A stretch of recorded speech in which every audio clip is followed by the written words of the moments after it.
bum. Rum diddy dum diddy dip bum bum. Rum diddy dum diddy dip bum bum. Rum diddy dum diddy dip bum bum. Rum diddy dum diddy dip bum bum. You wanna rum diddy dum diddy dip bum bum. You wanna rum diddy dum diddy dip bum bum. You wanna rum diddy dum diddy dip bum bum. You wanna run diddy bum diddy run some bum. You wanna run diddy bum diddy dip bum bum. You wanna shake it.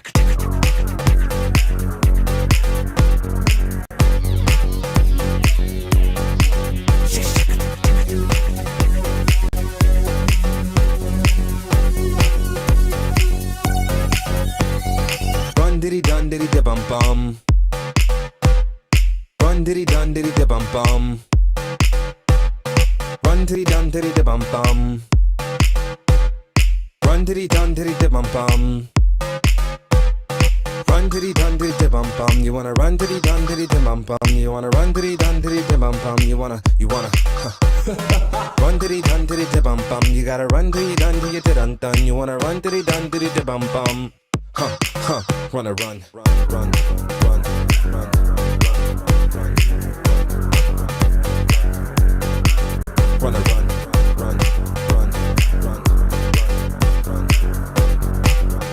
Artistically, this is dope. All around visuals, audio, it's dope.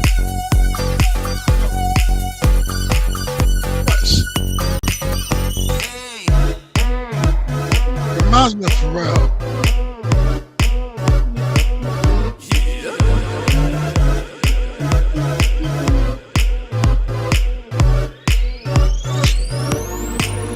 This is my shot, and girl, you got a ticket to move or a ticket to move down. Go to the Roscoe, down to the Roscoe. Rum diddy dum round the room.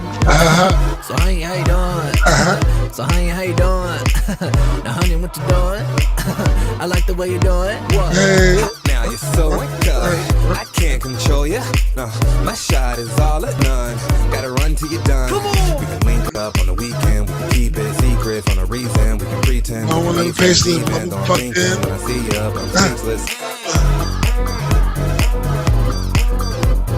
Look at the chat. It's fucking with me. There we go.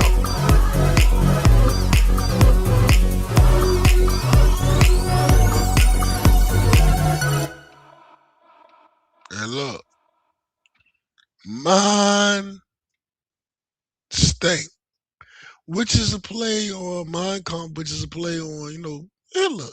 The thumbnail says it all, but no Hitler. And what was Hitler known for? Whatever.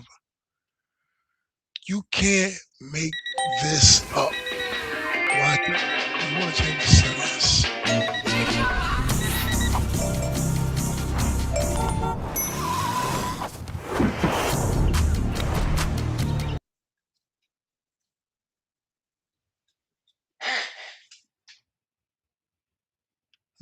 Yo, you can't make this shit up.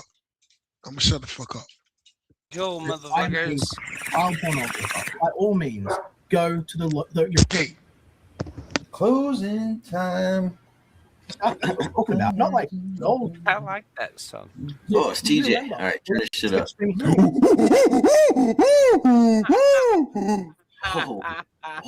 I thought that was Liam. You don't have to. I don't understand what gravitation. Right? You can't tell. My impersonation of TJ is pretty spot on. It's all good, but I don't understand why they feel like they can't.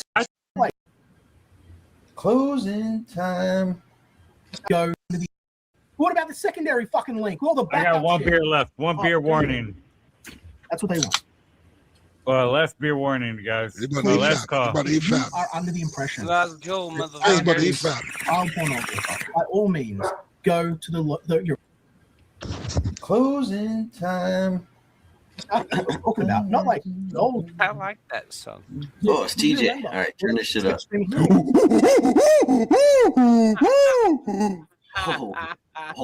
I thought that was Liam. You don't have to.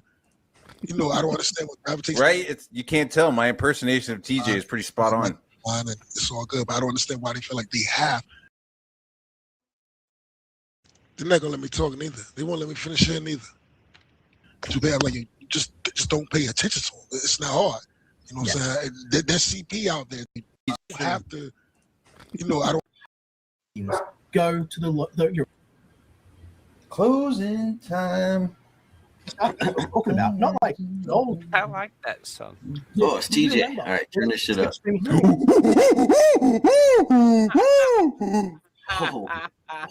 I thought that was Liam. You don't have to. I don't understand what gravitates. Right? It's you can't. I just should think that you're clowning on me with the monkey sounds. You're just showing how simple-minded you are. You're just showing how simple-minded you are, how racist and bigoted you are. So I know you think that you do it all the time. Like when I talk, I guess I'm a primate or something like that. It just shows your simplicity. This is Comicsgate. We're not racist, nigga. Can't tell. My impersonation of TJ is pretty spot on. And it's all good, but I don't understand why they feel like they have to pay. Like you just don't pay attention to them. It's not hard. You know what I'm saying? There's CP out there. There's things out there. Just because it exists doesn't mean I have to pay attention to. His comb goblet. I just want to say that. Goblet, yeah, that's good. Drinking out of. I mean, he just goes on and on. Comb goblet. Listen to him. This is Matt Barr, non-racist ass that TJ is the only. It's only TJ. It's not in me. It's TJ makes me want to be the bigot that I am. I'm Matt Barr's gamma rays. I turned Matt Barr into the raging racist Hulk. Fucking goddamn essentially have the other day. That's what I really want. Because I can't. Dude, that's funny, dude. That's what we should start doing. Just drinking out of giant salad bowls and shit. Dude, he fucking was. It's a losing battle. That's it. You're never going to win public opinion. You're what? Dude, I'm gonna stream later tonight, and I'm gonna drink my pina colada out of a fucking popcorn bowl. Arrested or any of this other shit, right? Damages are paid for everything we've had to go through, everything that's happened to us from the one of those two. Yeah, I understand, but I mean that's intercontinental. That's intercontinental. I know that's why it's federal. But here's the thing: Intergalactic planetary. They swatted me so much. They swatted me so much that it was actually noticed in the how much money was being spent to just send to my house by false reports, and so it became a federal issue. And so the feds are going to. You think they'd have a news article about that, right? I want people to have an account for it. I want to make an example out of. Sounds like newsworthy. And like lying, faming, and everything. And I can't win in like the internet. Everyone's going to like side against the Australian swatting epidemic involving a one Liam Gray. We're going to go over that tonight. Where no one can argue with it. We won't have the doctors. You're welcome, man. All right, I've got a lot of money. Okay.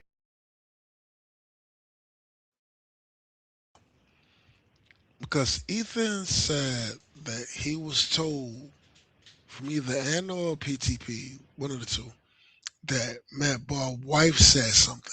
Like, he wasn't speaking on his wife. He was just like, this is what he said. They said that his wife said something. And Matt Barr should be smart enough to understand what I'm saying. He took that shit to the extreme of, you brought up my wife's name, and knowing that Ethan's wife has Parkinson's disease, started calling him a vegetable fucker. This nigga is evil. Over a vegetable fucker. This is a married man with children that understands, you want to go out punking? Okay. I'll be right back. I'm going to let this play. Baby girl got to go out. She got to go out. I'll let this play. Man, you ain't shit, man. You evil, nigga. All right, baby. All right. Actually, I haven't noticed. I don't care anymore. Is the issue like I'm literally having to sell this house, rent this house out, and move and buy another house in a few months. Do you understand? I thought it was a failure. Looking at places, we've got like 2 places lined up. I have to move again, TJ. I have to buy a whole new house in a whole new area, right? Like because of this, and like hundreds of thousands of dollars out of my pocket, and it'll frankly be cheaper. I reckon it'll be cheaper to fight court battles than it will be me having to buy another Hold house. up, This is pause the third or fourth time I've had to move. No, I can't. So like, one second. No, seriously. He's fucking screaming about spending hundreds of thousands of dollars to buy a new house, and yet he can't buy that $800 trailer. Get down. Hold on a second. Before I take it, because I want to take out. I want you to understand how vicious of an insult to tell a man that just found out his wife has Parkinson's disease to call him a vegetable fucker. These motherfuckers are evil. Evil. I'm ready to go get pull stuff. Okay, I You gotta can't go. pay for fucking restream? Come on. Bye. Yeah, that Gotta go. too. Bye. Take care, Jay. Bye. Solely, Ethan didn't say nothing about his wife. Nothing, boom, solely because Ethan said that Anna or PTP said, hey man, they said that your wife said that you had a hair wound. And Matt took that shit. Oh, you put up my wife's name, you told her my wife. And went as far as to call the man to bring up her disease that Ethan just found out and called a nigga a vegetable. Soulless. Be like, oh, we've made like 100 videos on Liam each week, step of the way. They already do that already. I just want to be able to go, whenever anyone comes into the chat and goes, why this? I'll literally just be able to go, please check the court documents. They're downloadable here. You can see how things were found. If I lose, I lose. But I'm not going to lose with everything that's been happening. Well, I mean, me personally, I don't think it's that's questionable because now the FBI is involved. This is a weird scenario. I've never seen anything like this. But what I will say in your defense, that they're all going to pretend like you haven't dealing with fucking years. Yeah, I know. I'm about to go. I just put. If I was Ethan, if I ever seen Matt Barr, I'm gonna catch a charge, and there's no way around it. You can't talk your way out of it. Vegetable fucker. If I ever see Matt Barr, I'm gonna catch a charge. Off rip. There's no explaining that. All going to pretend like this is some new shit. It's like, no, this isn't. He's been dealing with shit ever since 7 years. Ever since he showed up, he's been dealing with shit. Why is that? The thing is, I don't get it. And he was dealing with Bigfoot shit before he got here. Yeah, and this is the. I wonder why. Is no one cared from the beginning, and no one cares now. At the end. That's what Nick Ricada said, and that's why Nick Ricada got. Literally. Makes me wonder about the cigarette burns. Like he's like, I got burned by cigarettes. I'm like wondering, like, well, what did you do? He was trying. He was trying to smoke the cigarettes by the ember. You know what I mean? He was just like, You ever put the ember to your lips because you were so high you? Nah, I've never that fucked up. Yeah, I done that one time. My dad got a bucket list. I'll put that on the bucket list. And I said I burned myself. He's like, you bitch. Dude, man, at the end of the day, the guy's a walking ashtray, so he needs to shut the fuck up. Because I've never heard my ashtray. He's a walking ashtray? He's a walking ashtray. Cigarette burns on his back. I mean, look, dude, you're an ashtray. Shut the fuck up. My ashtray doesn't talk back at me. Why do I have to hear you moan? Dude, that would be an amazing piece of merchandise, like a little Liam Gray ashtray, and you the cigarette. You put the cigarettes out on his back. He turns and he's like turned around looking at you. No, that's mean. Put him on his face. Oh, it's so mean. Wow. Just take the koala. Yeah, you take the Ozark Creations koala. Mama will be like, hand me that Liam there. I'm about to smoke my cigarette. Hand me that Liam. I need to put my ashes in it. Now take the cigarette out. Hand me that Liam, honey. I need to put this ashtray out. This isn't the first time. Fuck your this ashtray. isn't the second time. I don't even think this is the third time. So I do understand your frustration of, I got to get these motherfuckers off me. They won't leave me alone. Because there's this word called locate. I also say, in fairness, that you don't help none doing the before, please just stop. I get Dark Liam. I get Dark Liam right now. I definitely get Dark Liam right now. Like, I had enough. Fuck it. I'm gonna have fun with it. If you're gonna torture me, I'm gonna have fun with it. It's my mentality. That's why I feel that's like I'm not gonna sit here and be like, I'm fucking. You saw how I was in that video where they're gonna CP where I feel utterly hopeless and. I can't take it out fast enough. This motherfucker was in the woods one day and wrote Ethan a 5-page letter. Like, Aaliyah, I'm sending you a 4-page letter, and I sealed it with. This nigga actually sat there in the middle of the woods.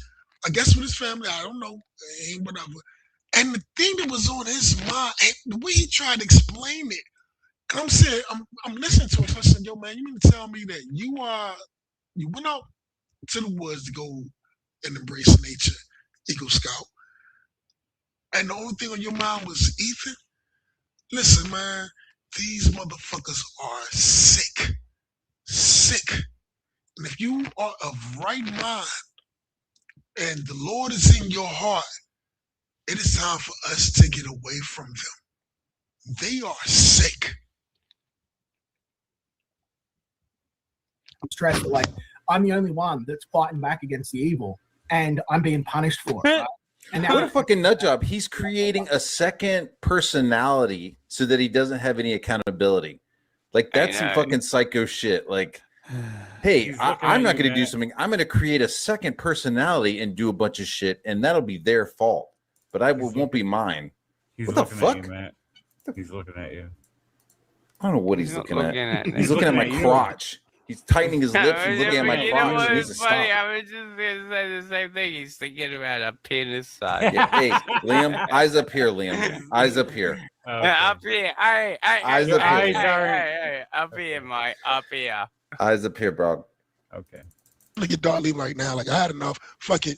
I'm gonna have fun with it. If you're gonna torture me, I'm gonna have fun with it. It's my mentality. That's why I torture. I'm not gonna sit here and be like, I'm fucking. You saw how I was in that video where they're gonna CP, where like I feel utterly. I went outside. Like I'm the only one that's fighting back. I still ain't went outside. And I can't believe this shit. For it, right? And now they're trying to use that to claim that I've got fucking CP and shit. Can I put something? Can I? I don't want one second. I understand. Let me finish. Yes, sir. Let me finish. And, I want to be able to be in good spirits about shit. I don't want to be depressed and let it beat me down. Like you cannot finish at it. You know what I mean? So, and doing what needs to be done. See, they do things like they use the. You said you had a CP Dropbox. You had a Dropbox with CP, and I knew what you were saying. You had files on people having CP, but they're gonna twist it into. It's weird when they play these dangerous games. With very you have it, period. You know what I'm saying? And it's all for they have nothing to lose. They have nothing to lose. But that's not what he's saying. Like TJ is like spinning what Liam's saying. Liam's saying he had access to the hard drives. Your family and your wife. Yeah, not who was in it. And he knows about chat groups that are happening in there. Personally, gets out of yeah, so that's not like, oh, I know people in there. He's in there. But it's completely different. Razi, the king of all simps. And I know this because I went on Chatterbait with Razi when I didn't know what Chatterbait was. And Razi's talking about Chatterbait all the time. So I was like, yo, man, show me what that is. Chatterbait used to be, these niggas used to jerk off together. They used to literally, I'm not exaggerating, all live on stream, or maybe it was a back room or whatever. I was like, Razi, man, what the fuck is this Chatterbait shit? Razi, yo, I'm talking about, okay, imagine an ETHOT, right? And it's a bunch of dudes in the room, and you send money in tokens, and you hey, stick your finger in your ass, or can you play with your nipples, or whatever, right? But it's a room full of dudes all sending money, asking her to do shit. And when I said, Razi, you mean to tell me you ain't jerking off with a bunch of niggas? Yo, man, these dudes, Lord forgive me, Timothy.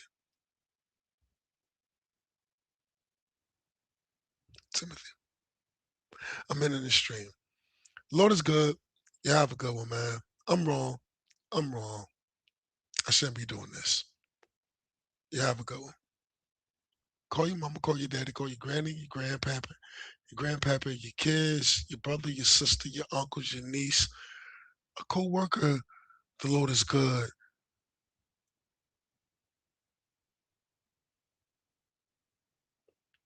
Somebody just hit the back. I think. I don't know.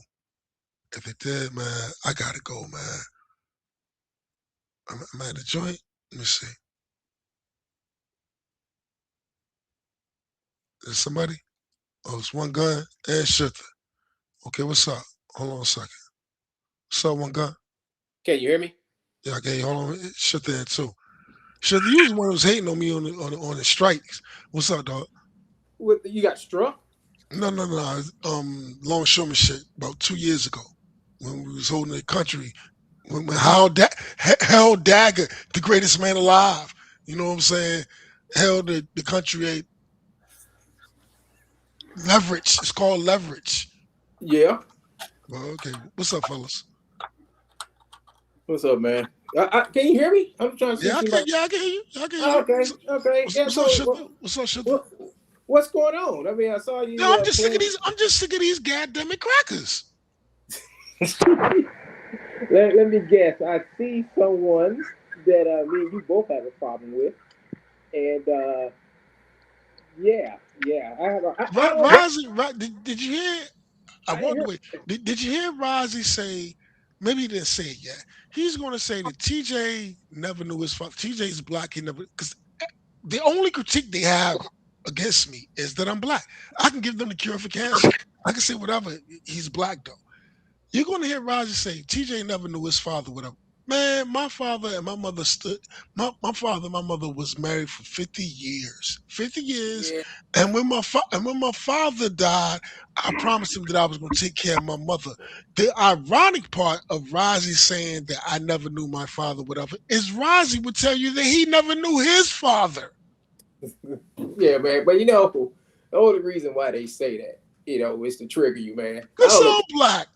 Yeah, I don't let this shit trigger me no more, man. Especially with Matt Barr. And if Matt Barr is making monkey sounds and shit, I mean that's what I would like. That's what I got mad. I got mad when he got on there and he started making those monkey sounds. I'm like, yeah, none of this is new. None of this is new. Right. Listen, but you know what? You know what? I'm putting together Matt Barr's greatest hits on a video because I'm making a whole YouTube channel called The Biggest Racist in CG.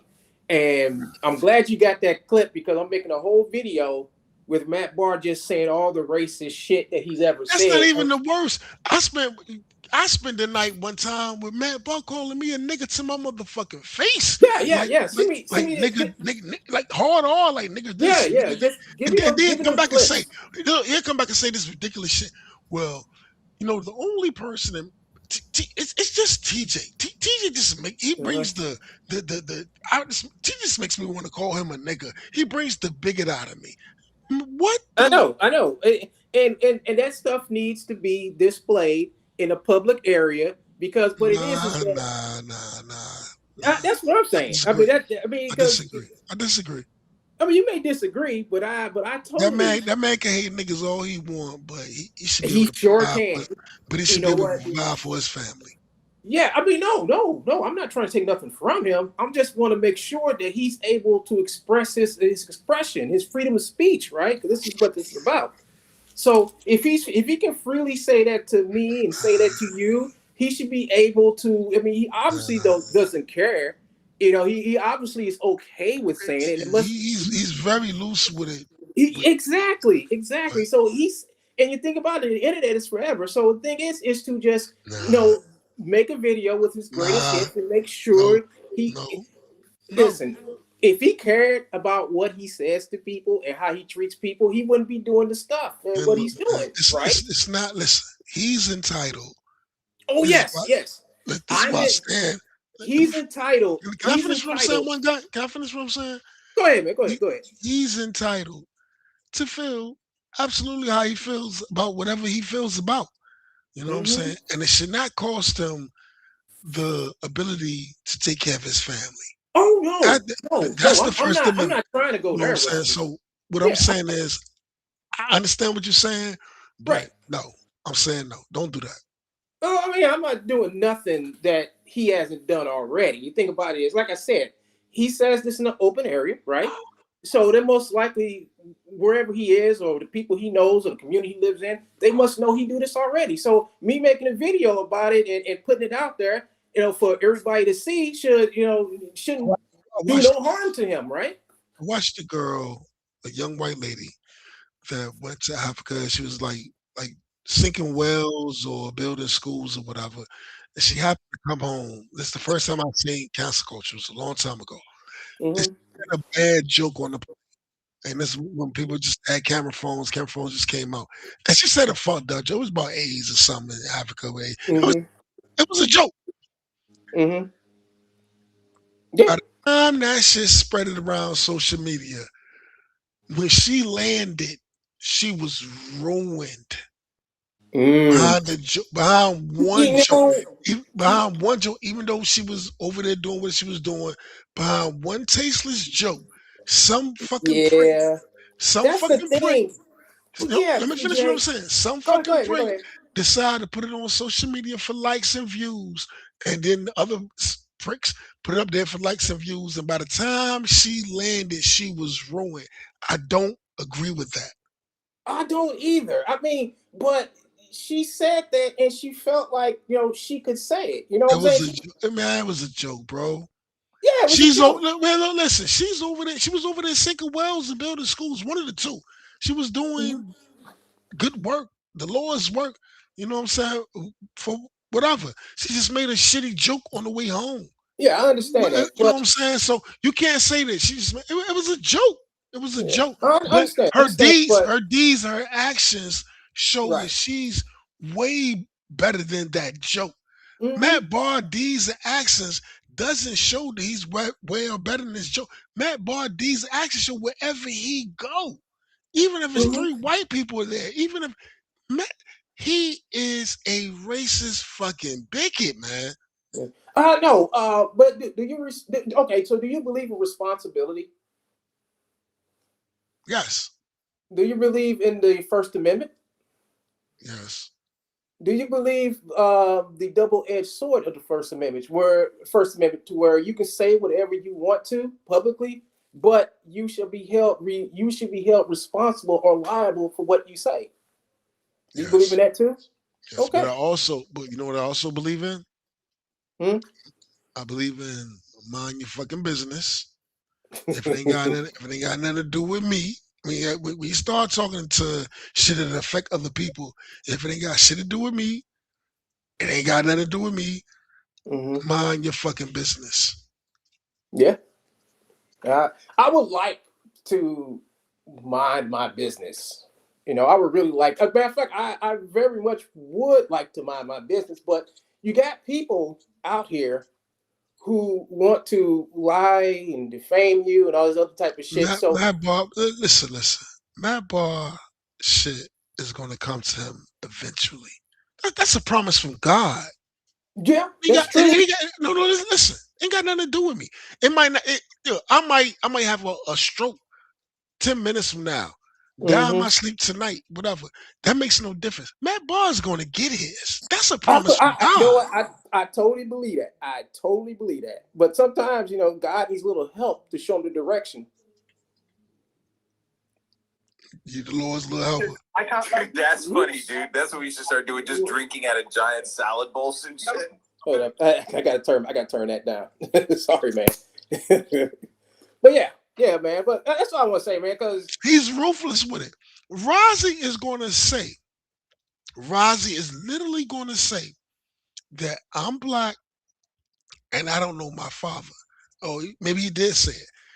And the hysterical part about this is my mother and father stayed together. Whatever. I said all this. Rozzy openly says he never knew his father. Do you understand what I'm trying to tell you? Is these motherfuckers are delusional? Listen, they live in their heads. Yeah, but I don't. Rozzy. Rozzy is funny. No. I want to say this one more time. All right, man. Rozzy is going to say that TJ's problem when I'm talking to Liam, that to throw off whatever the fuck I'm saying is, well, he's black and he never knew his father, whatever. And I know my father, he didn't know his. Do you understand the level of white devil that listen to me. Let them have it. Vengeance is mine, says so the Lord. Yeah. Let them have it. Yeah. But the thing about it is, man, that's shit that was taught to them. Like if you see a black person, they don't have a father, they don't have they on welfare. I mean, every time it's all stereotypical jokes. It's all stereotypical jokes. Every Jay Dollar has painted a picture in his mind that I am the corner bopping street represent. Yo, hold on. Wait for it. It's coming. You know, your Nas is like a legal type fella. My wife drinking marijuana, smoking street dollar, always on the corner, rolling out blessed. When I dress, it's never nothing less than gas. Kobe walking with a bob with my hand turned back, with my hat turned back. Love committing sins and my fence are cracked. This nigga rap with a razor selling out in his tongue. The school dropout, never like the shit from day one. Cause life ain't shit, but straight. Yo, I know I'm everything they say I am, but everything they say I ain't, bro. Yeah. Listen, they would never understand me. No, they won't. They go Dollar. No. Most people, well, I think they understand you, but they understand. Why do you say I call you a? You said that I. Bro, I said don't you made more money than all these people. You said I don't think for myself. That's not true at all. I said it's absolutely true. I can break it out. Nope. I said that you made like fucking $60 to $90 an hour whenever you want. I always compliment you. The only thing I said recently was I was making a joke about you being a Black Panther from Hampton Roads, which is clearly not true. I was making a joke. I'm not talking about that. You was talking and you said that I don't think for myself. You said that shit. When you said that, I said, this motherfucker must be wilding. Did you say that, Jay? That had to be in reference to something that you were quoting or talking about. There's substance to that, so you got to give me more. Bro, I always mess with you. I mean, I know that. With you, dude. I mean, come on, man. He's I'm making my coffee. I heard my name brought up when I was making coffee. Yeah, I mean, he's just messing with you, man. But Matt Barr, he fucks with you. All right, there's a big difference. When he's messing with you, and Matt Barr, who's fucking with you, you know the difference. Matt Barr is a raging racist, man. It is what it is. Yeah, Jay Dollar was you know what? And you know the funny part, I could tell Matt Barr that I've been in his shoes before, in a big house with my in-laws. I've actually been there, actually been exactly where Matt Barr is right now, and I'm trying to tell Matt Barr that, bro, I know what you know that you think I don't know. And I'm saying that to say this. You can never be your own man when your wife's father is in so either he better be decrepit. He better be decrepit, or you know what I'm saying, because you can't be two dicks in the crib, bro. It can't be two. I mean, I'm just telling you, man shit. And that's his daughter. And it sounds like to me, you're the one that's waking up making pancakes. You're the one that's got them washing the dishes. You're the one that's doing all that. But I'm gonna leave that alone. And I've been there, so I know. So you can lie to all of them, but you can't lie to me. I'll be back. Y'all good. I'm gone. I'm gonna take. Are y'all cool to talk, or do I need to play a video or whatever? But trust me, man, I know what I'm looking at, bro.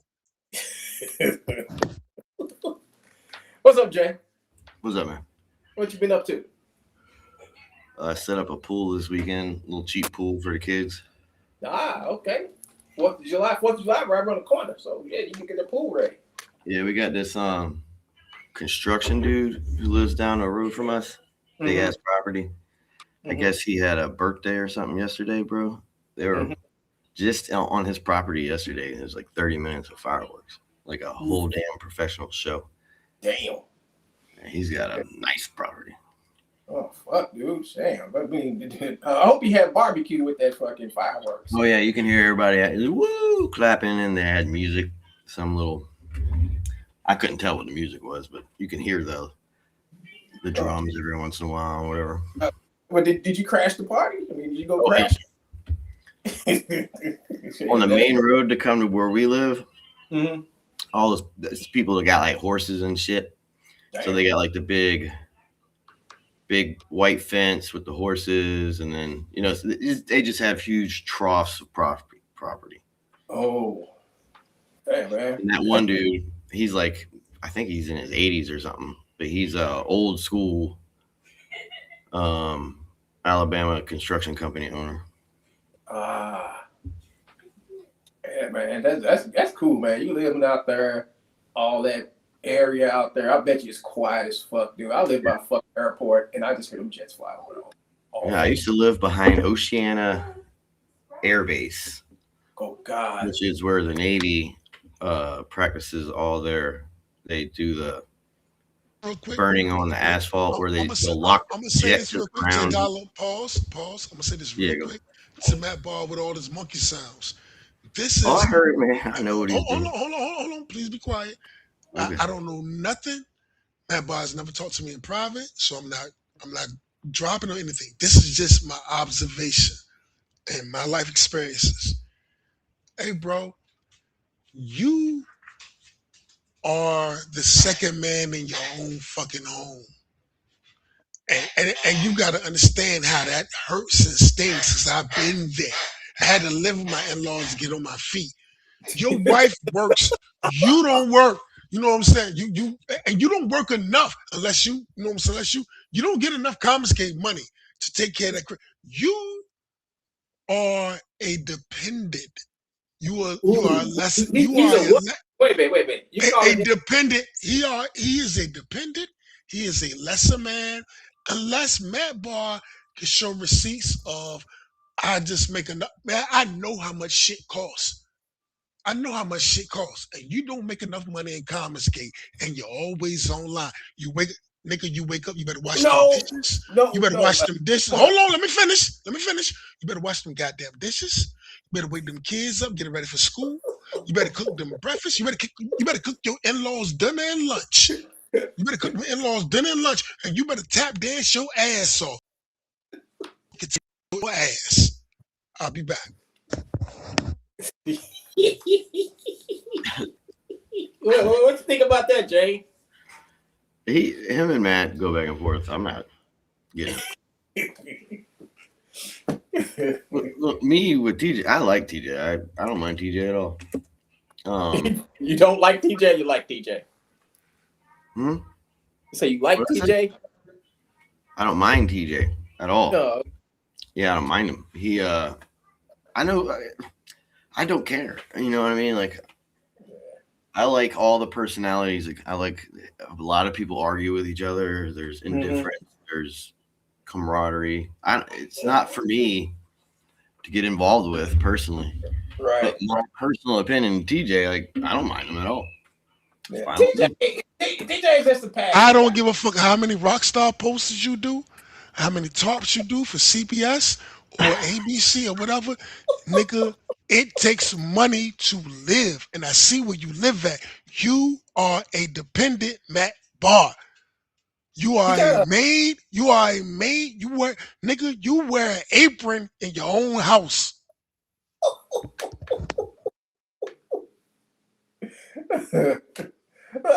Okay. How do you know this is true? All right. How do you know this is true? I think he left again.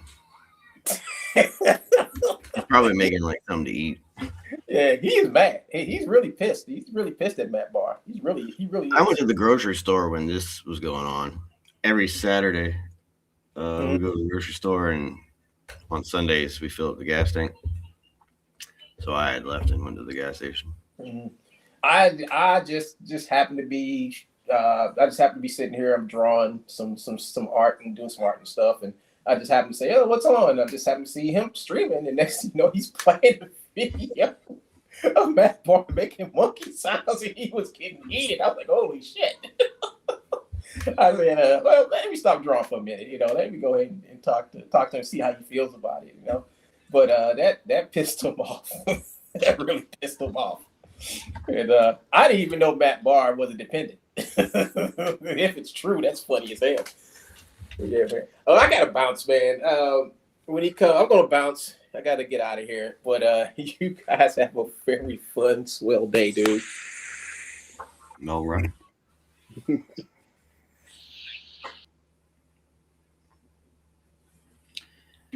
Call me, baby.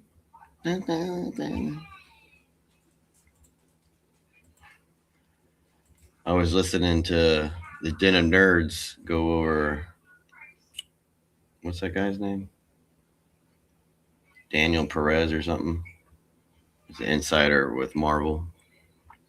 So I was watching nerd Marvel movie stuff.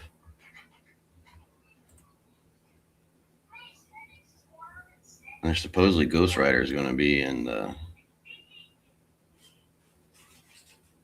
I guess, what is it? Midnight Suns? They make that Midnight Suns movie and it's like rated R. Oh.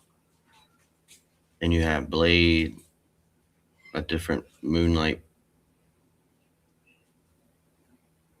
Ghost Rider. Who else was in there? Doctor Strange. Instead of doing Doctor Strange 3, do Midnight Suns. Make that motherfucker rated R.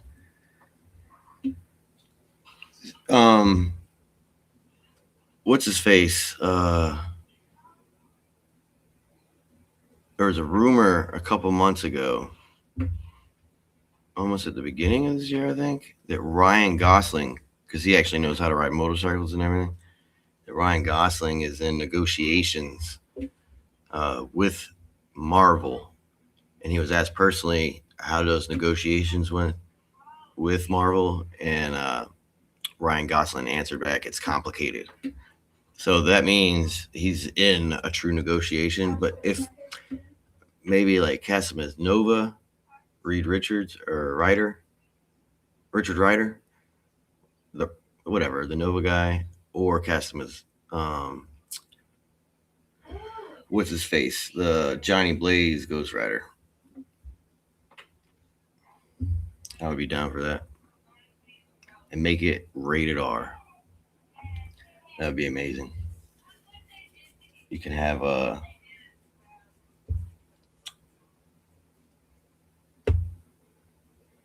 all the crazy, like have them go to hell, like a real hell film. That'd be dope. That'd be dope. Where the hell did TJ go?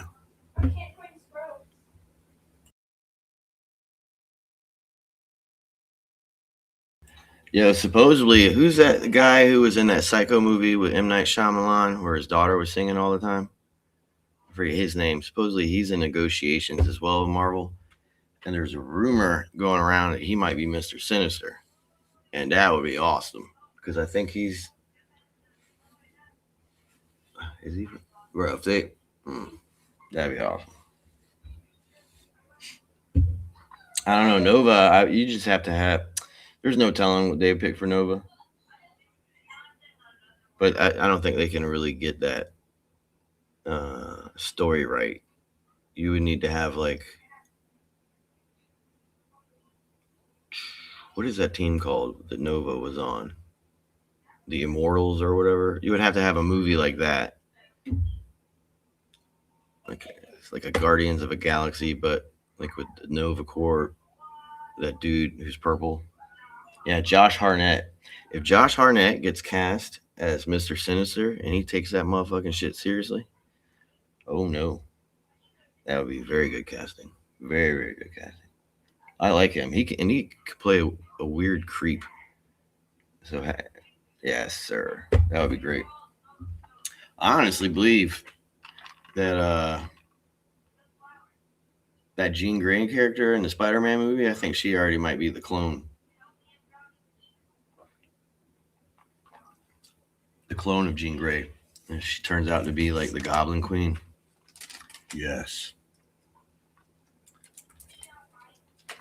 The Asian dude. There's this Asian dude writing the X-Men movies. Kevin Feige hired him, and that guy who did Thunderbolts.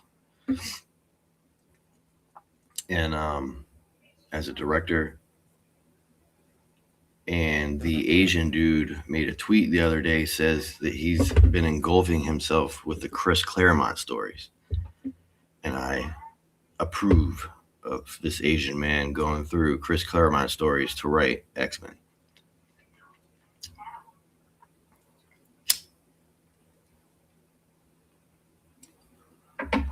There's some crazy rumors going around. TJ left. I think he went to walk his goddamn dog.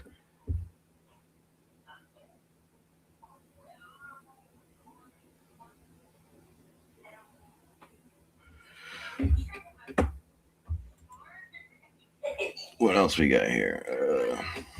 Mute this, but look here. What was the other thing that they leaked out here? It was about if Marvel, apparently the draft for Black Panther 3 is got some really crazy shit in it. Like it might possibly be the Shadow King.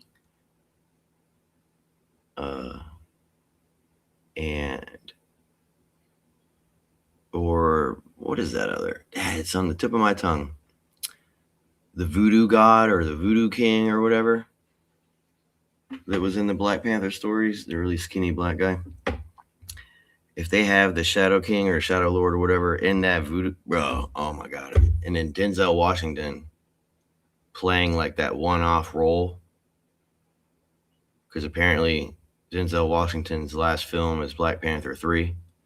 So if you have the Shadow King in Denzel Washington's head, and then it leaves and goes, oh my fucking God, bro. And then you do like the Muir Island saga, where the Shadow King takes over Colossus and everyone. It's this whole it's a saga, but it's a very good story, the Muir Island. And then it's a good story. If you haven't looked in the Muir Island saga, I suggest bootlegging that story on the internet.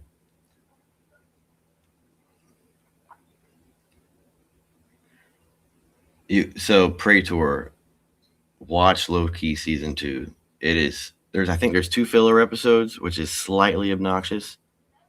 And one of the filler episodes was like sponsored by McDonald's, so they're working in an old school McDonald's, but it works in the story.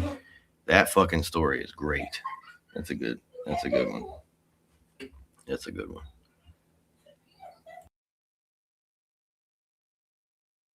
And Agatha All Along, surprisingly, if you like artsy fartsy shit, that Agatha All Along story was real good. I like that. I like that Agatha chick. I forget her name.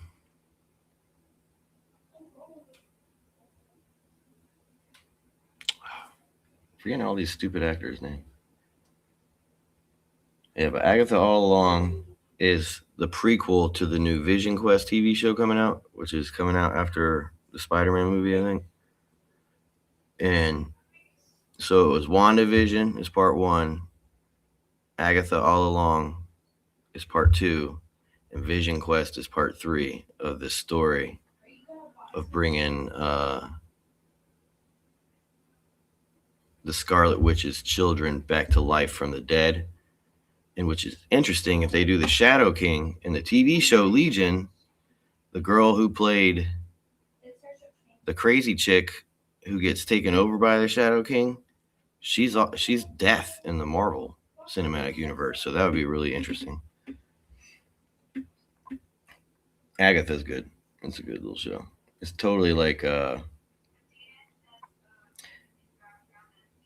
woman who I did a deep dive on, the woman who did Agatha All Along. She wrote the entire script, and they had to do that script word for word, and it was completely planned, like from beginning to end.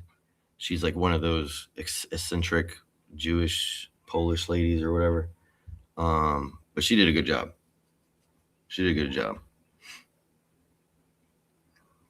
And then after Vision Quest, that's where you get Tommy and all those dudes. And I think that's why Scarlet Witch is going to be in Doomsday. And that's where that leaked photo with the Scarlet Witch's kids, the Star-Lord, like he'll be like the leader of like West Coast Avengers or whatever they end up calling it. And that's where you're going to have White Vision, Star-Lord, Wanda's kids, and Ant-Man's daughter, the Champions team. And what's amazing is I have all these comic books, so if they do it right, prices will go up.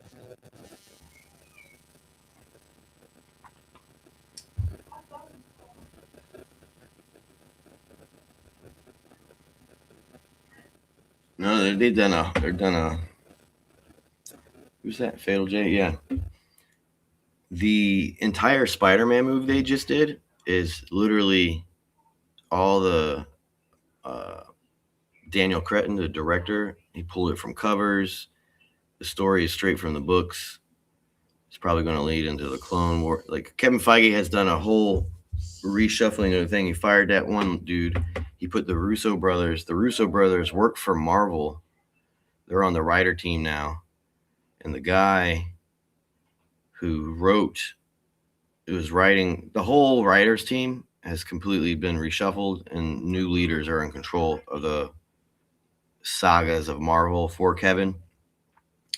Kevin Feige has been he has moved to London and has been living in London while both Spider-Man and Doomsday and Secret Wars are being filmed.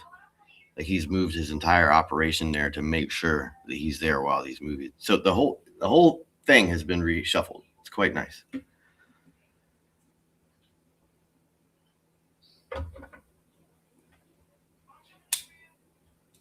Yeah, so that one woman, that Spanish woman,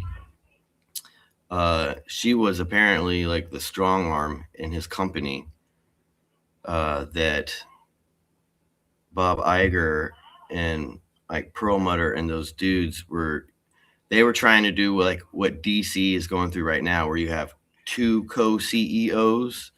It's no longer this world where you can have one CEO. And took Kevin Feige, because he's a good corporate soldier, as the CEO of Sony just called him on stage. He's a good corporate soldier. He muscled through it all and now has completely taken over Marvel. So like it's his show now. And Bob Iger has it's not holding his neck so much anymore because Bob Iger is going through some issues.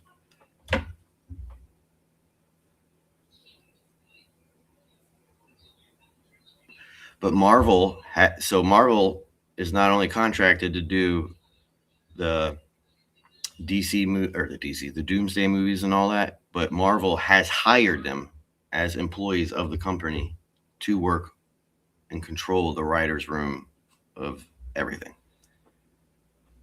So going forward, the X-Men movies, the new Black Panther 3, all that stuff, the Russo brothers and that guy who's writing with the Russo brothers, the Doomsday films, are controlling that room, masters of that room.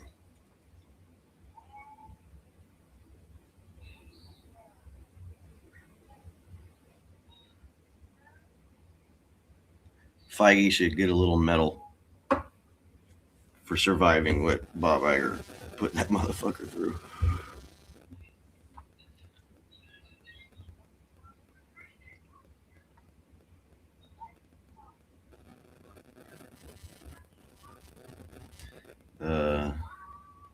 Foucault's pendulum. Foucault's pendulum. TJ, did you really leave me this long to talk about Marvel?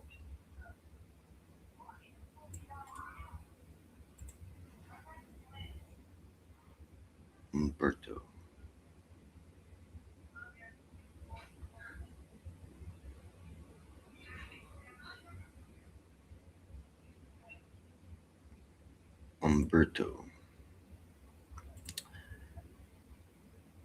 He is a medievalist philosopher who looks like Liam Gray's dad.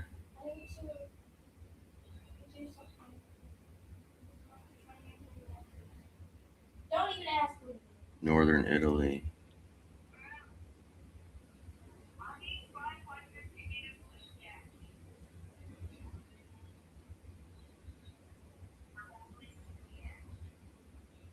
He had a friend who had access to the Vatican Library. Medieval philosophers are slightly obnoxious. One, philosophers are just idiots, especially modern philosophers or any philosopher coming out of the 20th and the 21st century. I don't think you can really call them that anymore. But medievalists are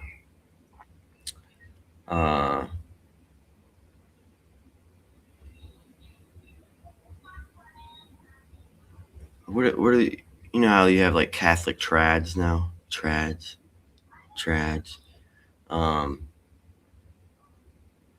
It's like a version of this inside of Catholicism and people who get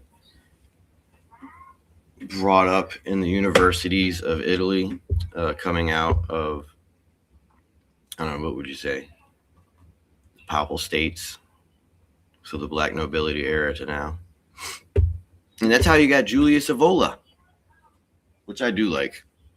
I like Julius. He's a TJ would love Julius Evola, surprisingly.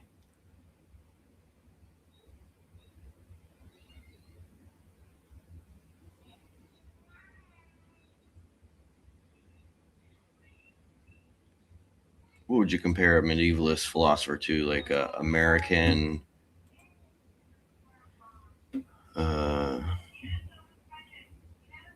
libertarian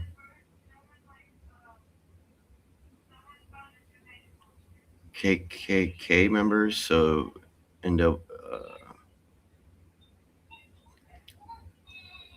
so in the Vatican Church, they run everything by papal bulls. And the medieval Inquisition that was started by Pope whoever the fuck, I think in the 1500s or whatever it was, the medieval Inquisition. There's no papal bull that ever ended the medieval Inquisition. So, and today, the medieval Inquisition is still essentially a law inside of the Vatican that hasn't been overturned or touched. And so we're just in a modern version of the medieval Inquisition. The Pope wears a triple tiara, which is land, water, and people. Each crown controls, one crown controls admiralty, law, and water. The other crown controls all the lands, laws, and all the rivers, which are connected to and the ponds, which are connected to the other tiara. And then the third crown is essentially the people. They have total dominion over the people. So you got your triple tiara, you got your medieval Inquisition, you have other papal bulls that have been written. I think it was in the 1700s. Let me look it up real quick.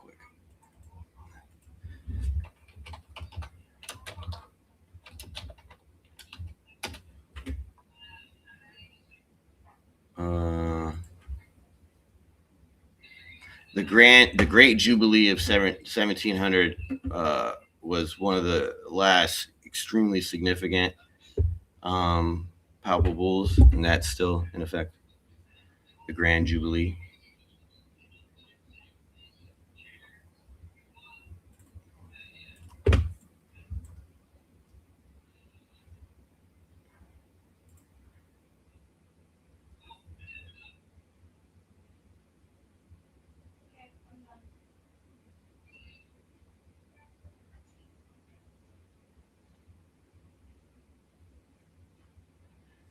And then you have the going from the 1600s going into the 1700s, you have the ecclesial ecumenical orders who dominated all that. And those people, the ecclesial economical order of the church, they are the ones who are pushing for one religion. So with the medieval Inquisition and all the papal bulls in between that, and then that's where the Benedictine monks started to fall apart and be destroyed. The Cistercians kind of like destroyed a little bit and taken over. They took over the Jesuits, took over the sovereign military order of They took over SMOM, the Sovereign Knights of the Military Order of the Malta. They took over the Knights Templar. They took over the country that's now Poland. Where were they? They had the black and the white. The Teutonic Order. They took over the Teutonic Order. They stopped with their and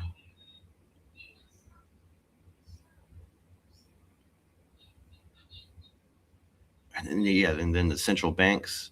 You had the Royal Court Jew of Holy Roman Emperor Francis I make the central bank, the first nationalized central bank, and then that bank exists today as the headquarters,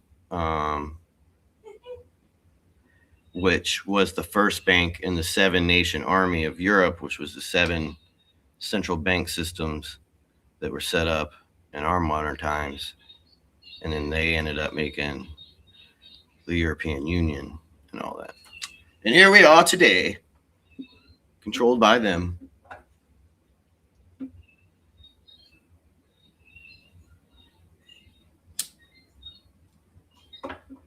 So that's why I don't like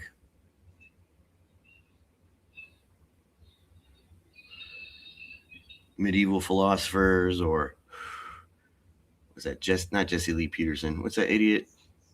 Jordan Peterson, that type of philosopher. Steve Bannon, he's another philosopher, both under Princess Gloria und Taxentum. Princess Gloria, who has a castle which has 500 rooms and has an air conditioner. Taxentum. She tried starting a military order in the Vatican, and she was shot down by Pope Francis. And Pope Francis also, the people that fund like Steve Bannon and Jordan Peterson and those guys, Steve Bannon also tried to start a military order inside of Italy, but the court shot him down, and he was completely funded by Princess Gloria und Taxentum. And before Steve Bannon can get the money from Gloria, he had to completely give his life away to her. He had to go to the church with her because she's an extreme Catholic. Her family used to birth popes, cardinals, and bishops. And Pope Francis, when he came to power and took over the Knights of Malta from the people who took over the Knights of Malta, aka the Jesuits,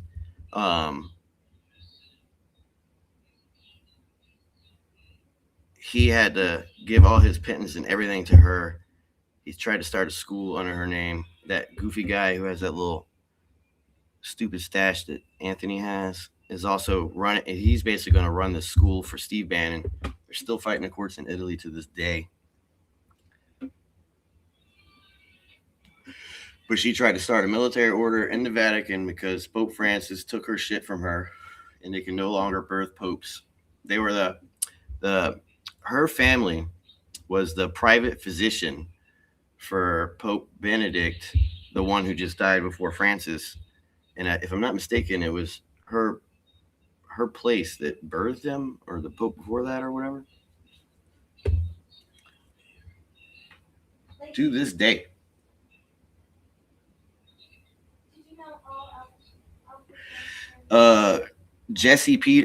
Jordan Peterson. I keep saying Jesse Lee Peterson. Jordan Peterson, before he lost his mind and did this weird stuff, he just met Gloria, Princess Gloria und Taxentum, in New York.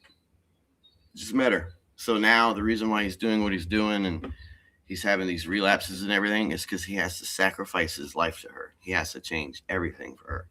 If you want to be anywhere around her, you have to change everything. And he will do that, just like Steve Bannon did.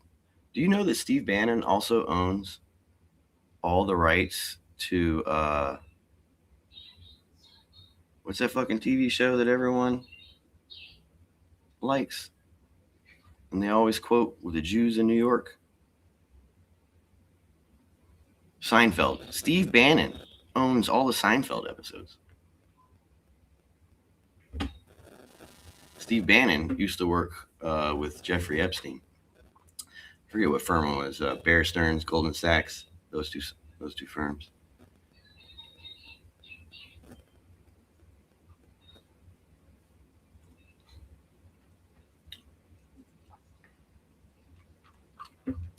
Is Gloria Estefan involved in all this? No, Princess Gloria of Tax, T-A-X-E, and Turn, T-H-U-R-N. Princess Gloria.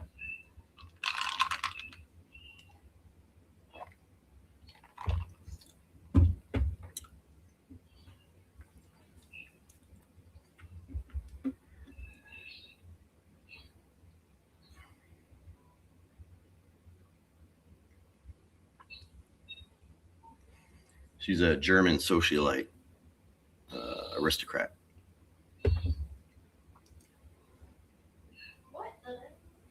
Her real name is Ludacris. Let's read her real name real quick.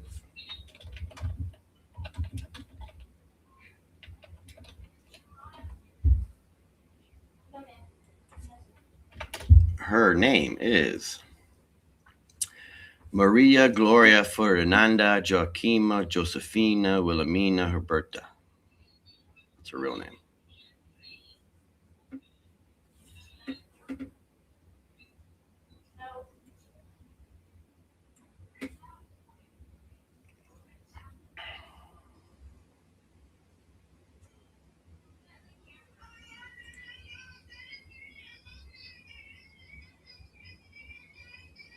Oh my God, you hear that? TJ went to walk his dog, take a shower, motherfucking brush his teeth. One of the, I forget what dude it is. What's his name? He was doing this speech, a little clip for a show. What's his name? What's this fucker's name?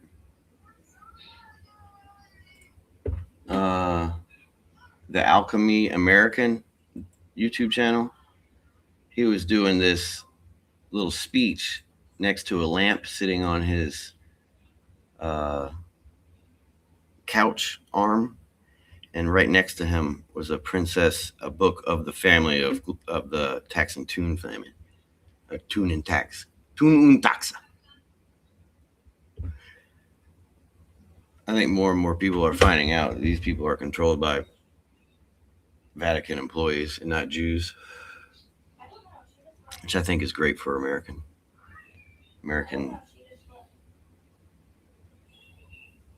He ate cigarettes and milk. He's never coming back. Shifter? Who the fuck is Shifter? I seen him vaping. I know he's taking notes.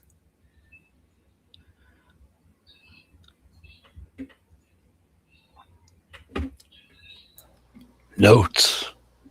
No. No notes. I'll be right back, Shifter.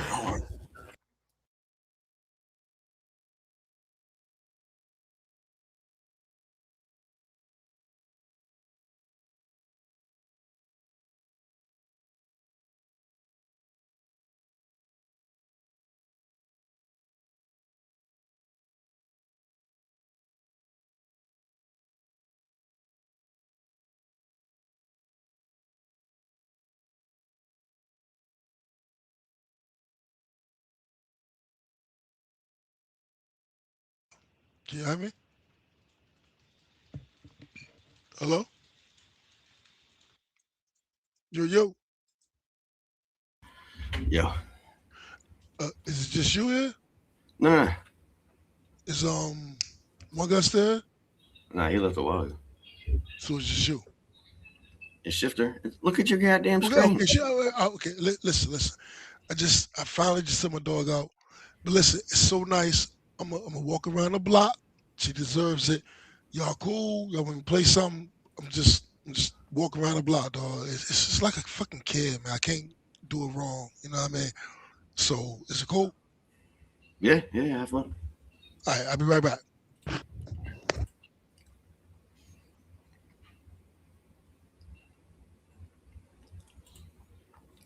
shifter. So the other day, I had an autism moment. Didn't mean to, but it just happens.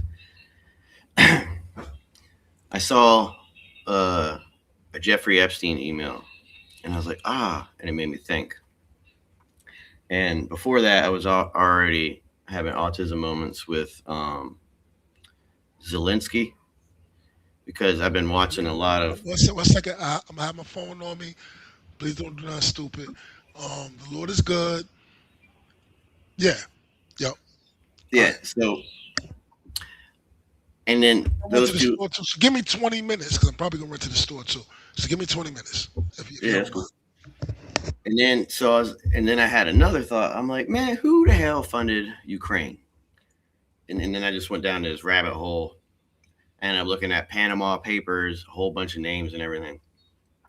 And basically, like the 2008, 2009 financial collapse is what, and all that money they pilfered from America, it helped funded a lot of things. And one of the things it funded was the takeover of Ukraine. Because they were able, the amount of money that they stole was significant. And these people, they like to direct it in certain directions. They're not like willy-nilly with their stolen money. So Zelensky's father worked for a copper molybdenum mining corporation, and it's the largest copper and molybdenum corporation in the Asian countries.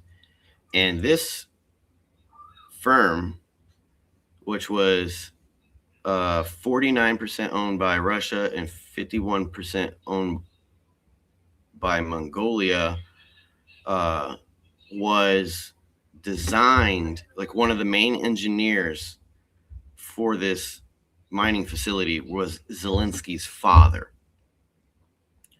And that was in Mongolia. Zelensky, for the first 5 years of his life, grew up in Mongolia in a mining thing. And I think that's where he, that's where some planning was going down. And then what I noticed that these people do, just like what they did with the Rothschilds in like Frankfurt, they put them in these ghettos. They even have a monument in Mongolia to Zelensky's father, a small one. It's insignificant, but it's important, because that means you've laid some type of claim in respect to like ancient traditions by having your name and forever something in an area.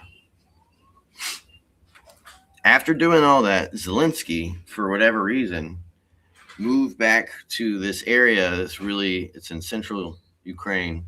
It's like the worst of the worst areas. I mean, the absolute worst.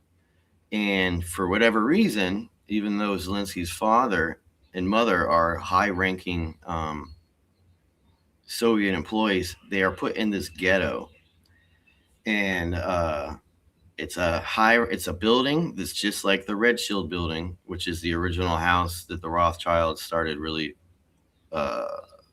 perfecting their arbitrage monopoly. Zelensky is put in a building that is super similar to that, right in the heart of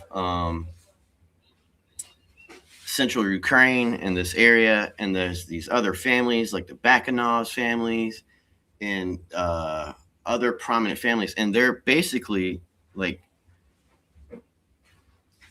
the story could, if you just took Zelensky's name out and just changed it with Rothschilds, the stories are that similar with how their upbringing is, which means it's not true.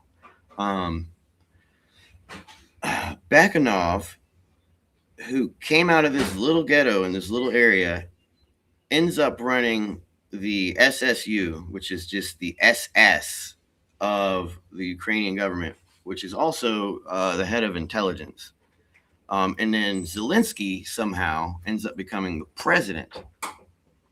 And this is like in 2015, 2016.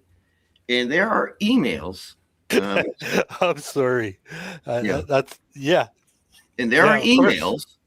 And there are emails from Epstein. There are emails from Epstein and to Rothschild, to Ariana what's her name? Ariane de Rothschild. And they're talking about Macron and all. This is while this is happening. And if you just read between the lines, essentially, like Macron, because he's trained in that Jesuit school in France by that man who abused him and now is his wife.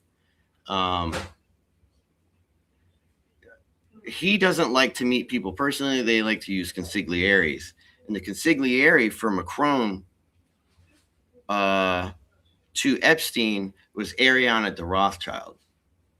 And she's French money, and which is interesting because while all this is going on, Erica Kirk, just a few years later, or right around the same time, she moves to New York and gets her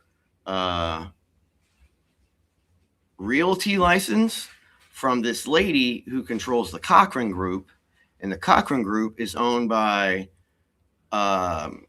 something de Rothschild, and Ariane de Rothschild and something de Rothschild. They're tied to the dude who runs. They work for whoever runs the Rothschild Bank now in France. That guy, something like Baron something de Rothschild. So we got 3 Rothschilds. So what they did is a certain group of individuals who run this arbitrage group in these Rothschild systems place people in countries, and you usually have a babushka, and the babushka, she's like the head witch who can, like, when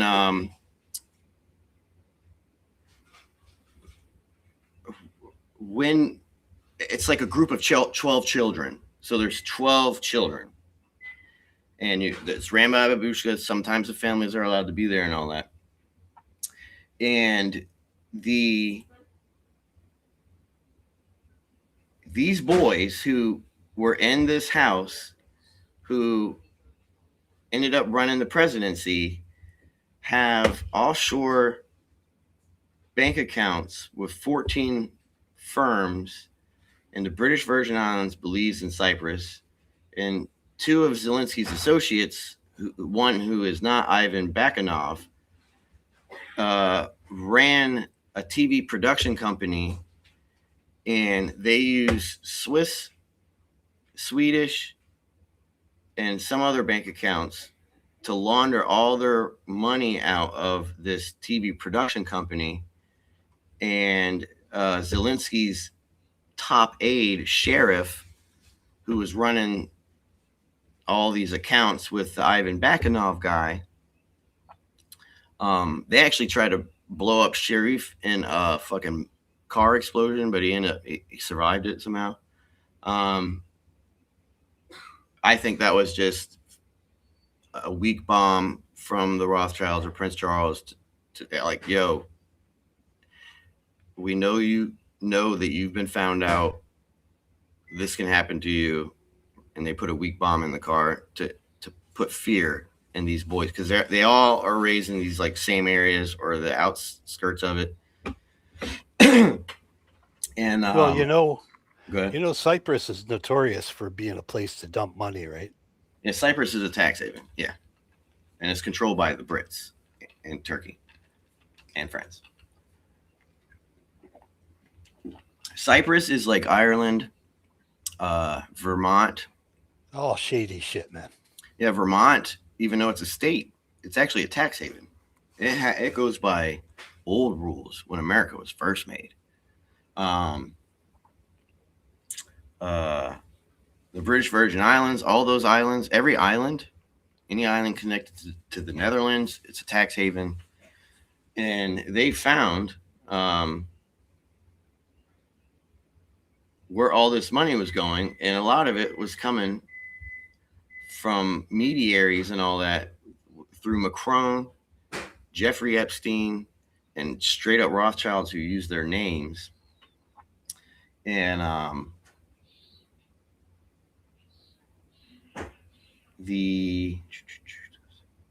and then I had an email from 2012, which I cannot find. And this is before the coup, which means they were planning it all. It's a fascinating accidental rabbit hole that I went down. And yeah, here's one email where Epstein and a Rothschild are talking about a powwow that they're going to have with Macron in 2006, March 23, 2016. And this is right as the coup stuff was going on. And that's why in France, Russia likes to piss off France, because anytime Russia gets a French Foreign Legion ID or any of those associated private military corporations, they'll just straight up take a picture of it, uncensored, and put it on Telegram and shit like that.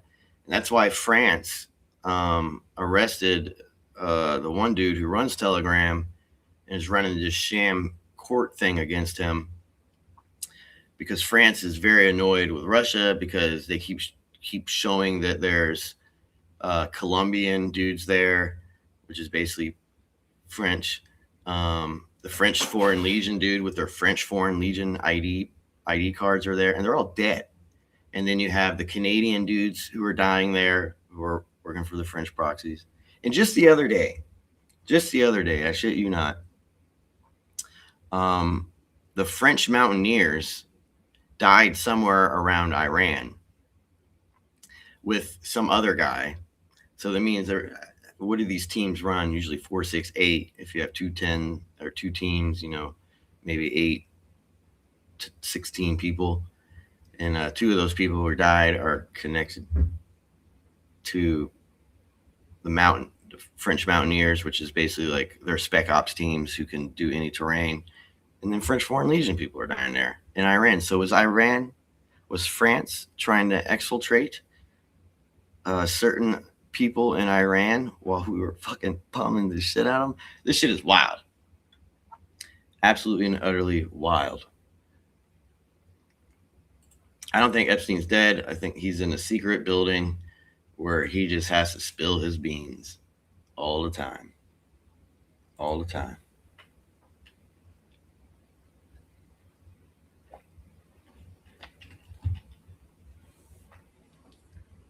Oh, yeah, I was looking at the email. Sorry, Bats.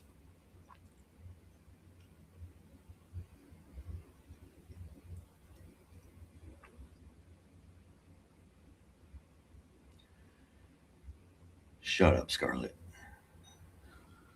Oh, yeah, I was supposed to help somebody out.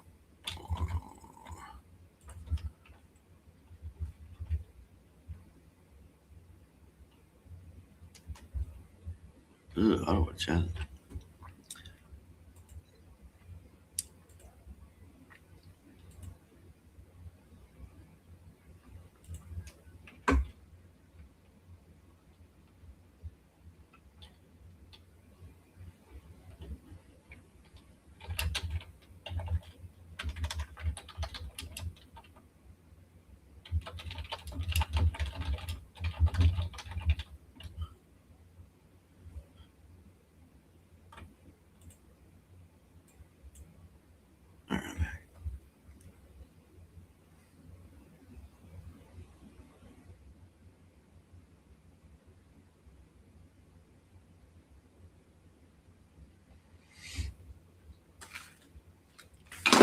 I bought this book, Shifter. It is The House of Rothschild, the World's Banker. And it's from 1849 to 1999. It's a first print edition. Made sure I got the first print. Still haven't finished it, but I will. I made sure I got the pertinent years.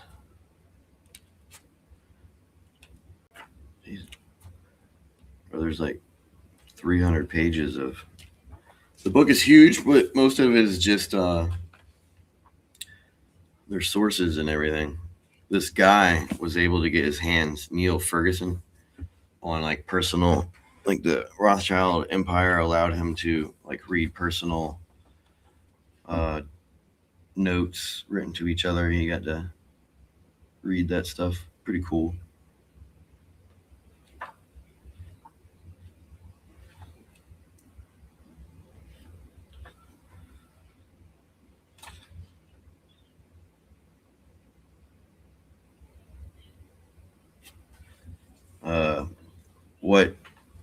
what Churchill called the world crisis of the First World War coincided with and intensified a deep crisis within the Rothschild family. Yeah.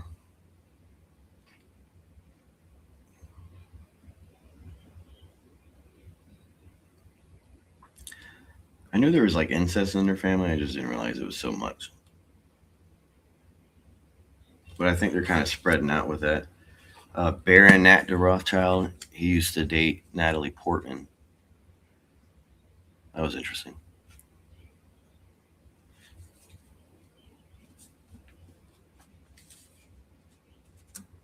Oh, this book cover is huge.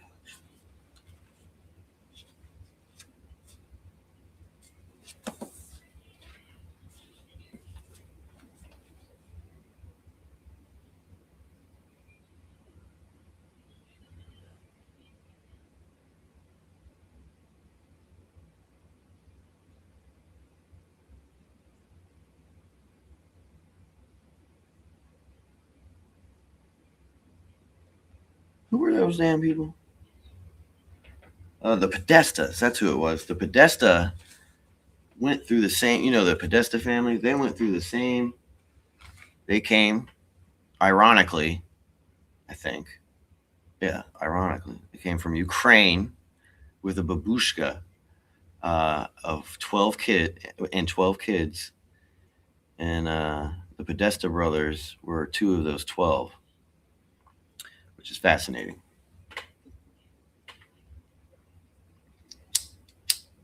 I think they did the same thing to Julian Assange, because Julian Assange was in one of those things where he was like raised in a house of kids.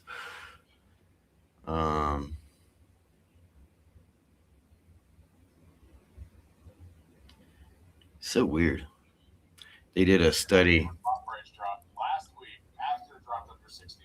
Raised with a purpose. Raised with a purpose. A crew, Yeah. And all that money. Got to keep it there. Yeah, and then you just got things like what Julian Assange went through, or the Podestas went through. They are like they are the machine you make to make sure that your money is protected without you ever being talked about or you being brought up or any of that shit. Like there's a Rothschild book, I forget which, it was Lady something to Rothschild. It's written in the 1600s or the 1700s, and it's a diary book. And in that book, it talks about their relationships with the Clinton family. And these other families that exist in America today. The Springs family, which is the Springsteen family, which ironically, the loudest Kabbalist of the Springsteen family is a damn singer who loses his mind all the time now. It's probably because Trump has VHS tapes on him. Well, it could be the drugs. Booze. He just snapped. Bruce Springsteen. No. Well, because he's part of the trauma family people. Like the Springs family are very important. Springsteen family, Springs. It's a French family with a lot of German and Jewish ties. They're tied to the Schiffs, like the Peter Schiff or Adam Schiff family. Adam Schiff's great uncle or great grandfather or whatever it is they were the personal bookkeepers for the Rothschilds in Germany and all that when they're doing their monopoly on arbitrage. And they also started the Boy Scouts of America. The Schiff family, I think, was the 3rd or 4th president or whatever for the Boy Scouts of America. They started it because they find these autistic trauma kids who have abuse families, who have generational abuse, and they're the perfect agent for anything, for just regular government work or being Jason Bourne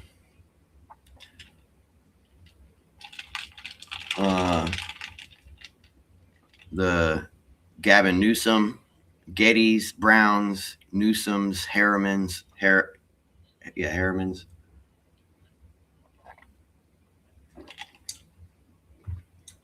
Deripaska, Oleg Deripaska family.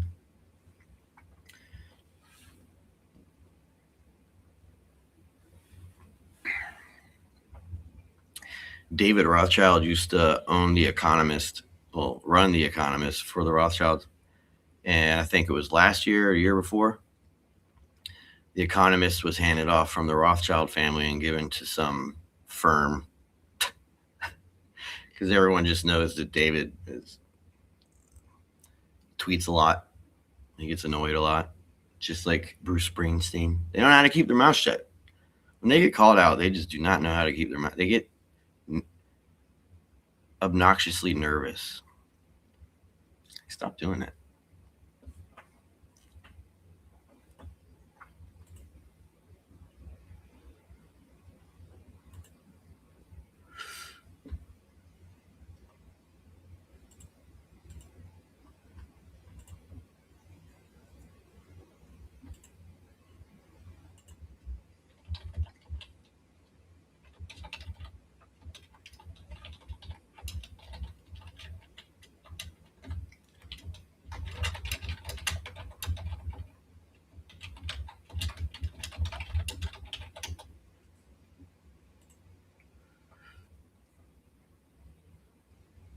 So if they send you in groups of like 12 and you only know about, let's say 2, 3, or 4 of them, what are all the other ones doing? And what are their fucking names? The communist cell system. It's quite interesting. Works. Tony Podesta, after he grew up, came over from Ukraine with his babushka and everything. You know, they grew up on a pig farm, right? I think it's less than 5 or 10 miles away from the CIA headquarters. I read about a pig farm in British Columbia. In Canada, yeah, they had that. Because the pig will eat everything, so you can dispose of a body, and then grind it up. Yeah, and they live streamed it. Yeah, they live streamed it. They got ballsy in Canada live streaming that shit. And they just arrested that dude who owned the house, and that's it. Nobody else gets in trouble. No other names. Well, speaking autistic, he was generationally like genetically defective. Yep, it's manipulatable. Inbreeding trauma families, and if you're not inbred, you're like, if you're not part of the inbred trauma families, you're probably like a higher ranking trauma family, and then you just get to impregnate all the women. So like Epstein got how many kids walking around right now? And it was an honor to be impregnated by one of these wizards or the warlocks. And then you have people like Ghislaine who collect the children. And then you have people like Epstein who are in charge of the ritual sex magic. Which is basically the Ukrainians had that all figured out, bro. They had farms. They had practically human cloning farms. Yeah, they're everywhere, and they're all underground. Well, they certainly freaked out that Soviet general that ran across one. He just snapped. He actually went live. That he knew he was, signing off on his life when he did that. Putin, apparently, even though he loves this genetic stuff and all that, he does not like the kidnapping of children and the ritual abuse. He's not a fan of that. And Nazis. He doesn't like Nazis. Yeah. Well, that's the modern day version of whatever this is called the Nazis. I guess that's like their modern name. They've gone through so many names. Remember in Azov, the port area, and Crimea, that's where the Nazis stationed themselves. They never left that area. That's right. Yeah. The Nazis, German SS families. I think we all would have been better off if Putin would have just fucking snapped, dropped a half dozen nukes on that one little part of Ukraine. He would have took the shit. A whole bunch of good people wouldn't have died. Well, but you know, that's why I'm not in charge. The problem in eastern Ukraine, they have the largest salt mine on the earth. They have over 500 metric tons of unmined gold. They have so it's slightly radioactive. Oh well. Yeah, but what it is we can fix that is going to be a buffer zone that Putin has essentially agreed to.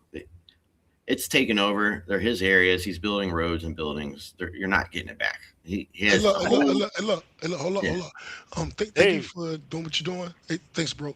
I just finished the walk. I'm about to run to the store. Give me 10 minutes. I'll be right back. Yeah. Cool beans. And, but that area is just too beautiful. Nice rivers, farmable lands, and so a little spot that was it would have got rid of the problem real quick. Well, Putin doesn't like destroying old, beautiful buildings as well. He's a old. Remember, Putin is royalty. He is the line of not the Romanov, whoever they were. Putin's great grandfather or whatever was like the king, the Tsar, and they made him the cook, and the cook had to cook for Stalin and everything. That's Putin's family line. How did Putin go from NKVD? Well, he's not human, that's for sure. So the royalties of the aristocrats of Russia never lost power inside of like intelligence, inside of the military. There was always these little sections that were strongholds, and the communist government didn't really kill them off like they were doing in the Stalin. Coming out of the area, they stopped killing so many people so they can be recognized as a real government. Putin did what traditional royals do. They learn multiple languages. They're sent through state services that are controlled by their sectors. And Putin's first job coming back from learning how the world works in Germany and getting trained there, his very first government job was he was in a position of the Russian government that was established that would take back everything that was sold off or pilfered from the Russian Empire. So that was his very first job. And then from that job, which he basically technically still runs today, just as a president, his sole job is to get back everything that was taken. And he will do that until the day that he dies. So he knows he ain't going to get back all of Ukraine. But future versions of him, remember the Orthodox religion started in Constantinople. So Russians deep down inside of their body, inside of their being, want Constantinople back. I don't think we're going to see that in our lifetimes, but we are seeing the Ukraine thing happen. And he's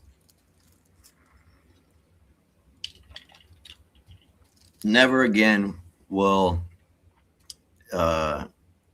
Russia allow Kabbalists and moneymakers to take over their institution. I think they have perfected, because Russia is called United Russia. It's basically the United States of Russia. It's United Russia. You get your Duma card of the United Russian Federation. It is the United States of Russia. They have codified themselves. They have learned their lessons. And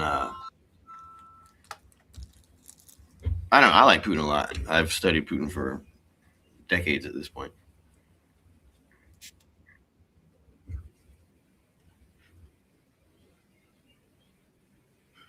I still think he was wrong. He should have just fucking nuked the fucking Nazis. I think we're saving all our nukes to short do stuff in Short space. and sweet.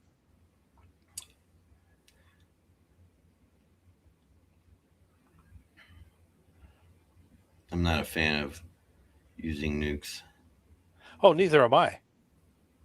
Neither am I. I don't even like bug spraying. But I mean, it happens, right?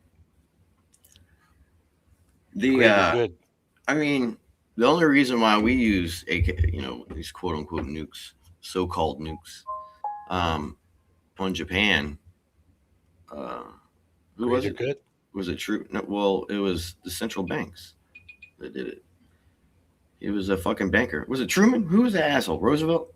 Who did it? Anyway, they were Swissy. They were like Alsatian, not even true Americans. Like technically Trump's not an American either. His children are. He kind of is. Kind of. First generation.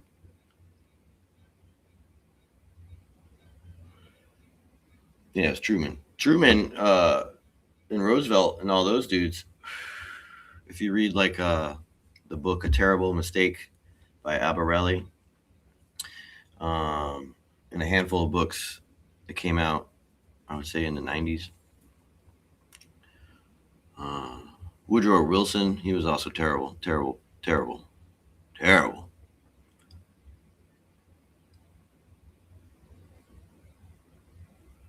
But I mean, was it Roosevelt who changed our elections? And he had 4 terms, and they changed the election day from March 4th, which is the only sentence in the calendar, to January 20th.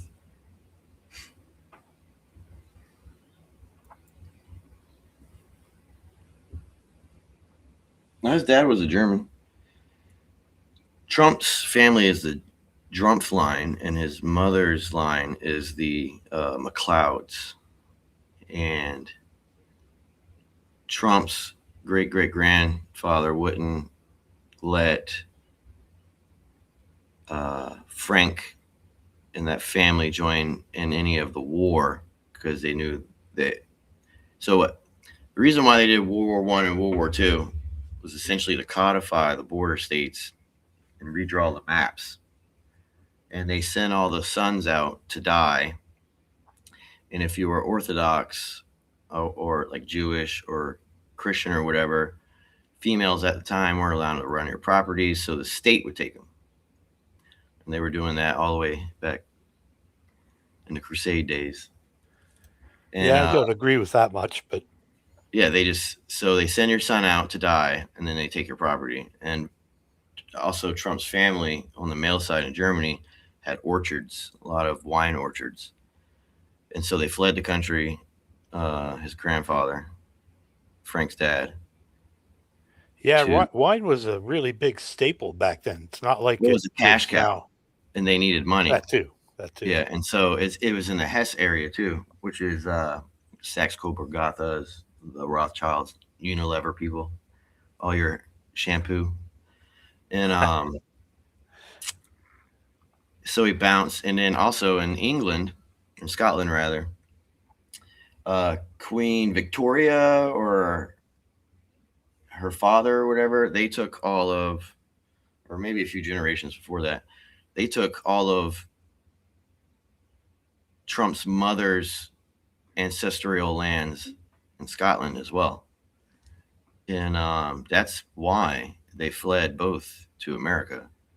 All of their, and same thing with Mel Gibson. Mel Gibson, they did the same thing to Mel Gibson's great-grandfather and great-great-grandfather. Stole his orchards from him.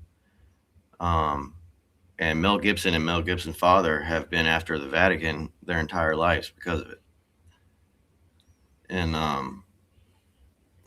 Mel Gibson's dad truly hates the Vatican, like to his core.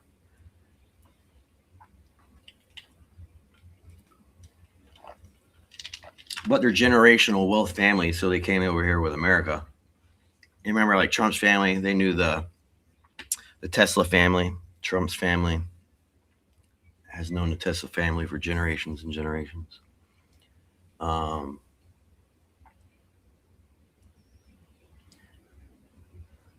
Trump's grandfather and great uncle were really, because they knew Tesla, and when Tesla died, they weren't happy at all because they raided Prescott Bush and all that, raided Tesla's offices and stole all of his data, stole all of his notes.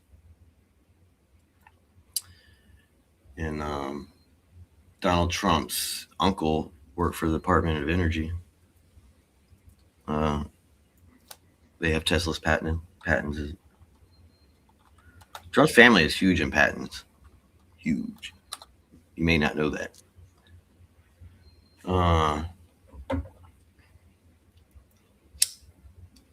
All these people are pissed off they got shit stolen from them, is what I am learning.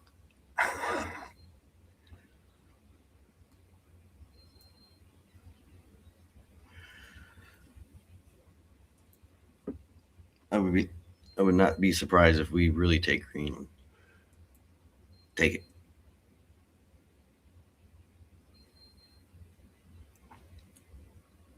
Putin said publicly he would not object to Greenland being taken. I thought that was hilarious. And I know that pissed Denmark and Norway and all those people off.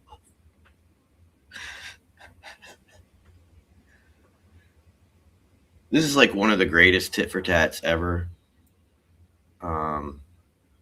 to exist. This is what's going on right now.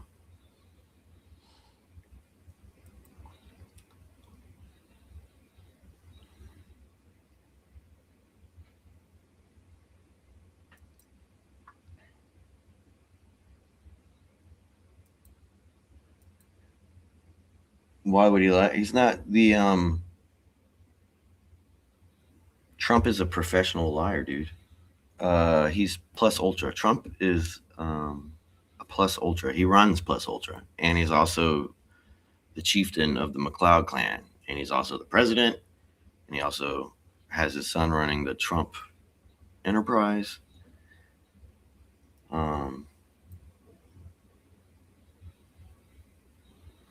Yeah, just look at plus ultra. Trump's throne room, his plus ultra throne room is beautiful. Absolutely stunning.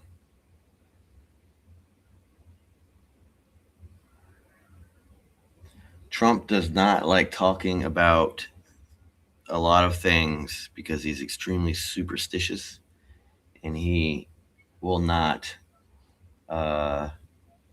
give you a straight answer at all. Unless he personally knows you. You're talking in private with him.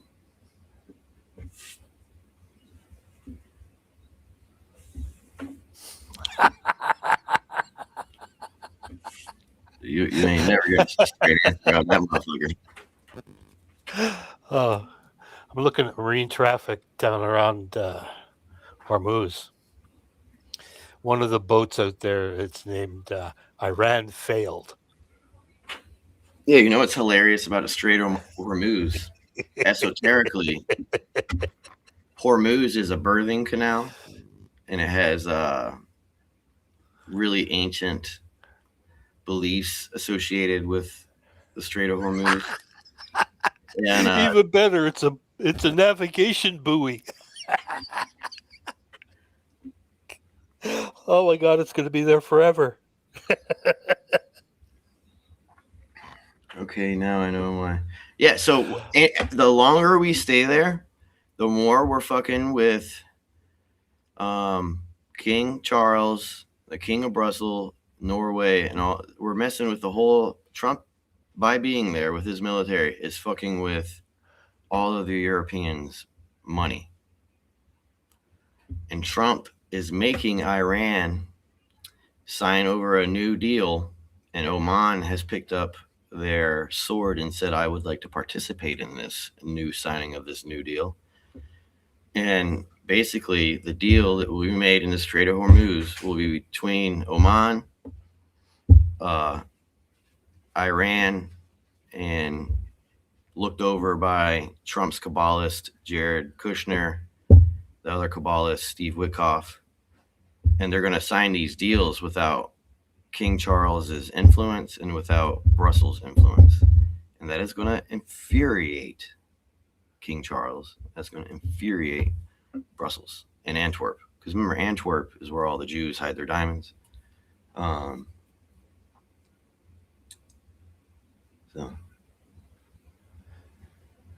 everything we're doing is pissing off Europe.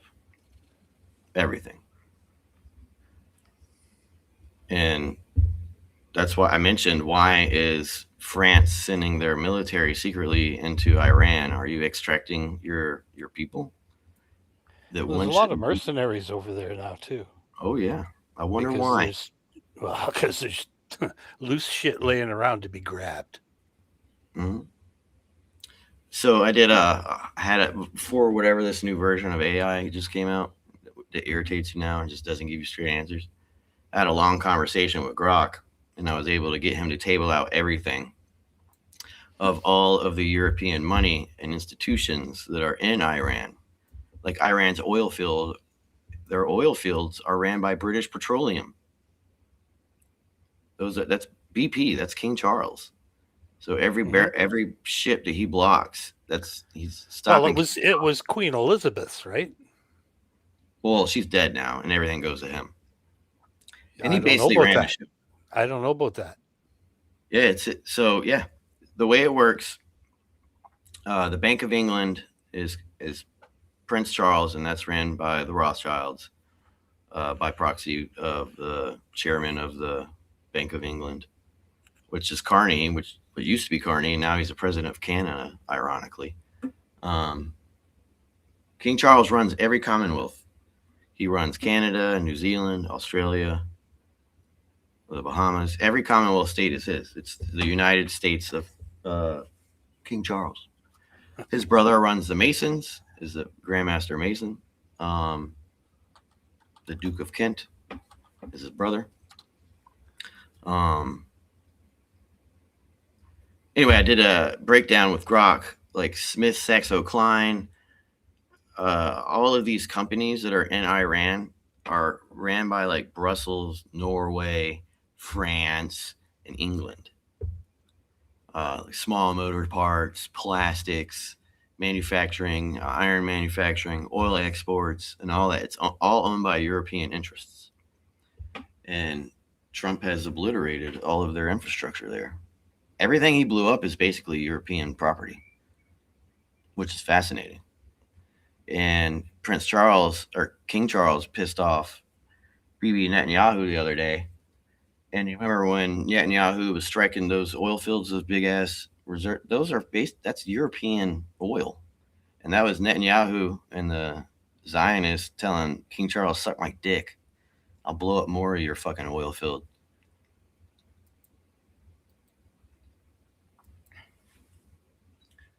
The reason why King Charles is King Charles III, King Charles I, and King James before him, the first and the sixth, those guys, they're the ones who united the fire brigades, and they also created insurance companies. So King Charles, which is Saxe-Coburg-Gotha, and the James line, and some of these other families, those families created insurance companies. And one of Trump's things that he did with the Strait of Hormuz, which America has never done, is America has taken up insurance claims for these oil tankers, and he's taken that shit out of the hands of King Charles and France and those guys. The tit for tat is out of this world with what Trump is doing to Europe. And he's doing it all through Iran. He's doing it through the Strait of Malaysia. Malaysia just came out with a thing because they were pressured by us that Malaysia will no longer allow ship-to-ship transfers. So they would take their shit, go to Malaysia, bring another ship up to it, and transfer all the oil to that thing, and then that ship would go to Russia or China, and that ship would go back shorter than it should have. And by doing that, you can put shit on shadow fleets, and you can skirt export rules or sanction rules and stuff like that. Malaysia said, I'm sorry, you can't do this anymore. America said they will fuck us in the ass. And and that is all like the Dutch East India Company and stuff like that. That's all Dutch trading, British trading. So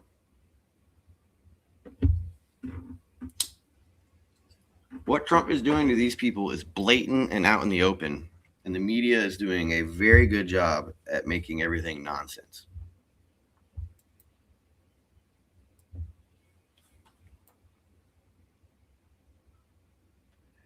TJ went to go buy a pack of cigarettes, he said. It's probably a drug deal. Probably a drug deal.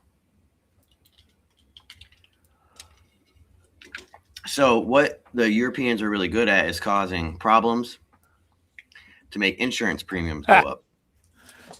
And so all these insurance companies that all these shipping companies have to use are basically owned by the interests of these central banks and the royalty.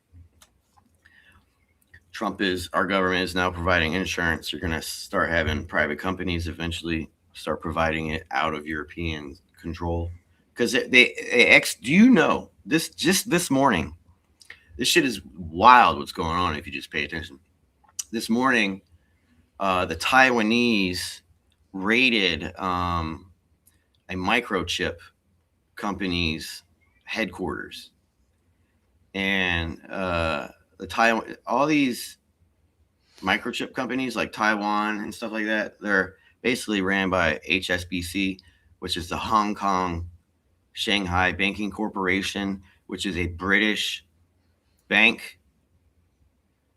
James Comey, who used to run our FBI, who is a chemist, used to work for the Hong Kong Shanghai Bank, which is King Charles and the Rothschilds Bank. That's their bank.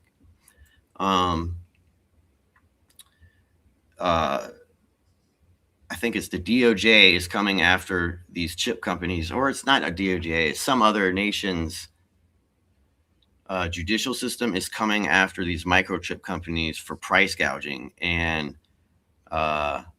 fucking with supply. And it goes in with what Trump is doing here in America, because Trump has made microchips national security. As soon as you make something national security, it's over. You know what I mean? We're going to spend unlimited resources to make sure we have it.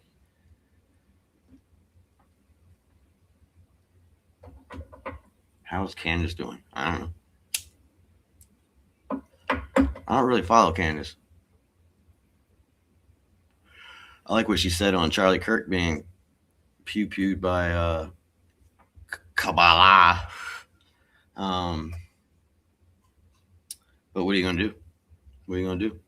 I just told you Erica Kirk got her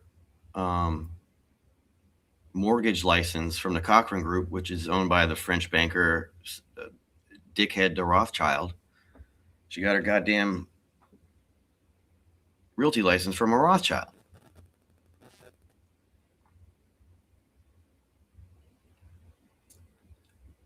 I only watched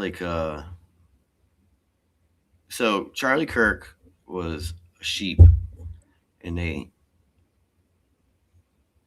put him in a pentagram, and inside of that pentagram was a menorah.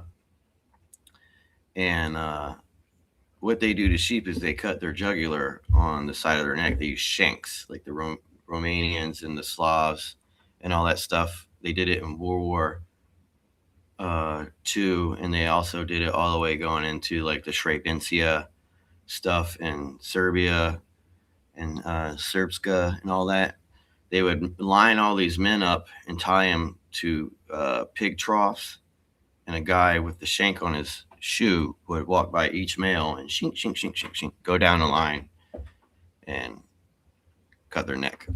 And Charlie Kirk was cut like a sheep. That's why we had to see his bloodletting sacrifice live on television. Inside of a pentagram, inside of a menorah, inside of a Mormon university. We had to see it. Everyone had to see it. Hello, everyone.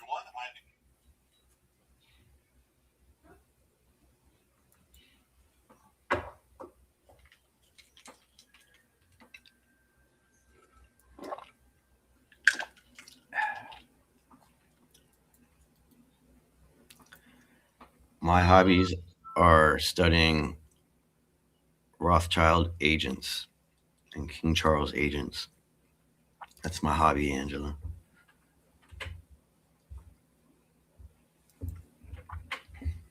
Agents of the Shield of the Red and White House of Pera,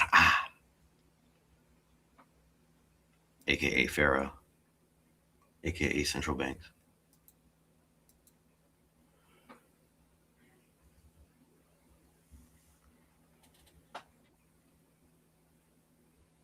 Girl, I just bought this first edition Rothschild book. Let me show you, Angela, real quick. Hold on. Oh, my camera's on the whole time.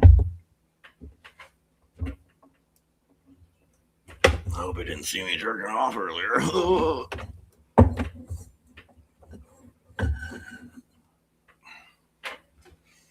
Yeah, look at this. House of the Red Shield. Beautiful.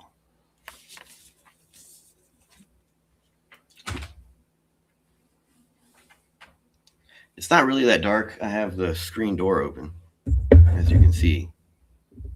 It's just that.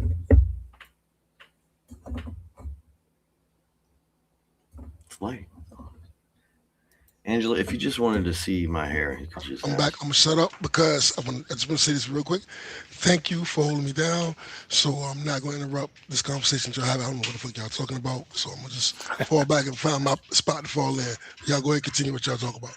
Thank you. Thank y'all. Thank y'all.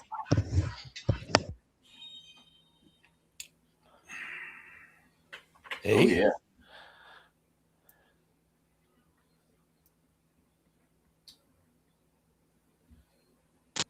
Are you putting up like the earthquakes and shit? The earthquakes? Huh? No, I was looking to shut the screen. Is that the Oh, yeah, earthquake? you look at the trade routes. Daily war map. The daily war. Think I'm kidding. Oh, no. Shut up. Shut up. My bad. Thank y'all. Thank y'all. Check it. Hey, Shifty, you ain't saying no. You ain't been shitting on me, have you? No, man. Hey, listen, hey, $10 can I say something real quick, Whatever. real fast. This is what I know about Shifty. Was it 3 years ago, 2 years ago, when we was A while having ago. Shifty was giving me hell every time I talk about a strike. Strike. This is that. Shut the fuck up. Leave me alone. Y'all go strike. Y'all go shut the country down. Y'all go shut the fuck up. You know what I'm saying? Whatever. But that's what I remember, man. But how you doing, man? We did shut the country down. Everything is good. That's fine. You know. Harold Daggett. Been through that a few times. Harold Daggett not a pleasant thing. Harold Daggett Sr. is an amazing man. Who? Harold Apparently. Daggett Sr. Apparently. Harold Daggett, the president of the ILA East Coast. You know what I'm saying? The ILA East Coast and the ILA West Coast. Harold Daggett, the president. You know what I'm saying? Young Fast. Y'all, shit that was when we had the world by its balls. Because we said we was going to strike. And it was during the election year. Well, shit, it was election year. What was it? 2026? 2024, right? 2024 was the last election year, right? Oh, I don't keep track of years. It's always That's scary. Okay, anyway, all right, I'm sorry. But look, we did Harold Daggett, a great man. What are you talking about? Yep. The last time I talked to Shitta, he used to always give me shit because it was right when the world was scared of the ILA striking and what it's going to do to the economy. Because Harold Daggett was threatening the world that we would shut this shit down and you're going to pay us or we're going to shut this shit down. This is what Harold Daggett did. Yeah, I left. This Shitta know what I'm talking about. And like, we're going to shut this shit. People was rushing to grocery stores, buying everything. Harold Daggett said, if you don't pay us, it was a contract year. We had a contract year. It was negotiating with the international corporations shipping or whatever. And Harold Daggett. Yeah, well, they wanted to just bring in bots, man. We struck for 3 days. For 3 days. It didn't take but 3 days. 3 days, the motherfuckers folded, and we got the best contract ever. Shout out to Harold Daggett. Good.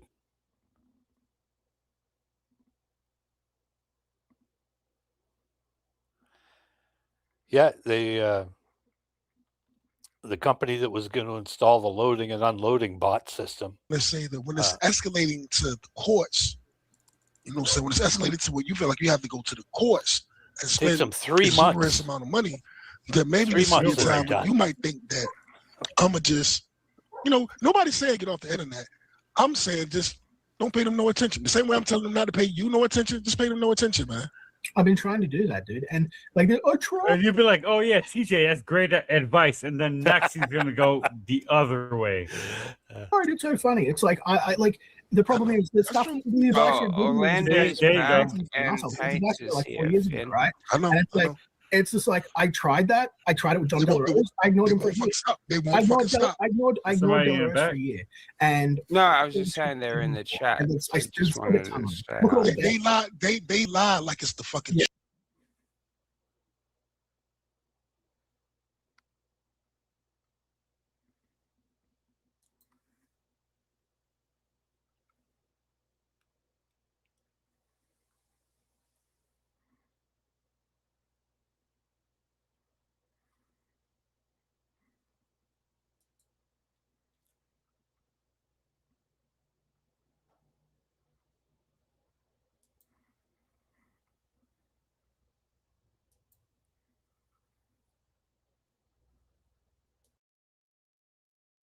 truth.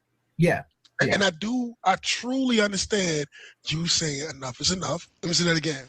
Can you imagine, because I was muted, can you imagine being a 44 to 45 middle-aged man and Rozzy is your wingman?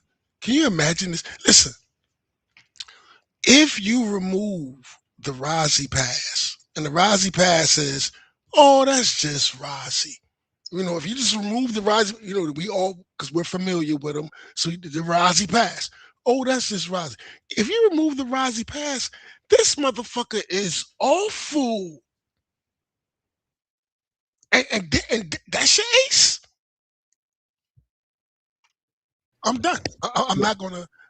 Yeah, I don't think I'm actually racist. It's just TJ. Like TJ just makes me want to say the N-word. Ask people what's well, just let them do it and leave them alone. And shit. That's easy to say.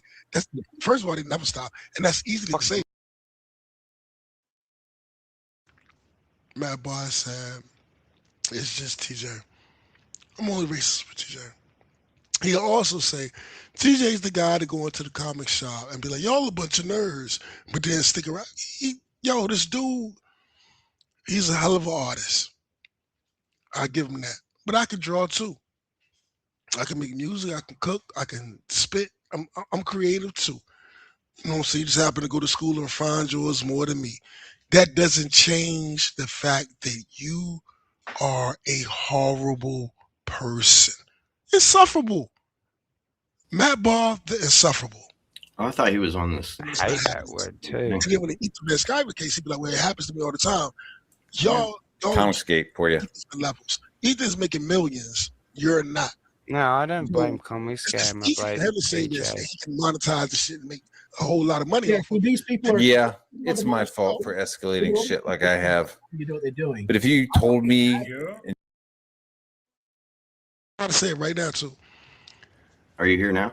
When he started calling Ethan a vegetable fucker, do you know how cruel that is?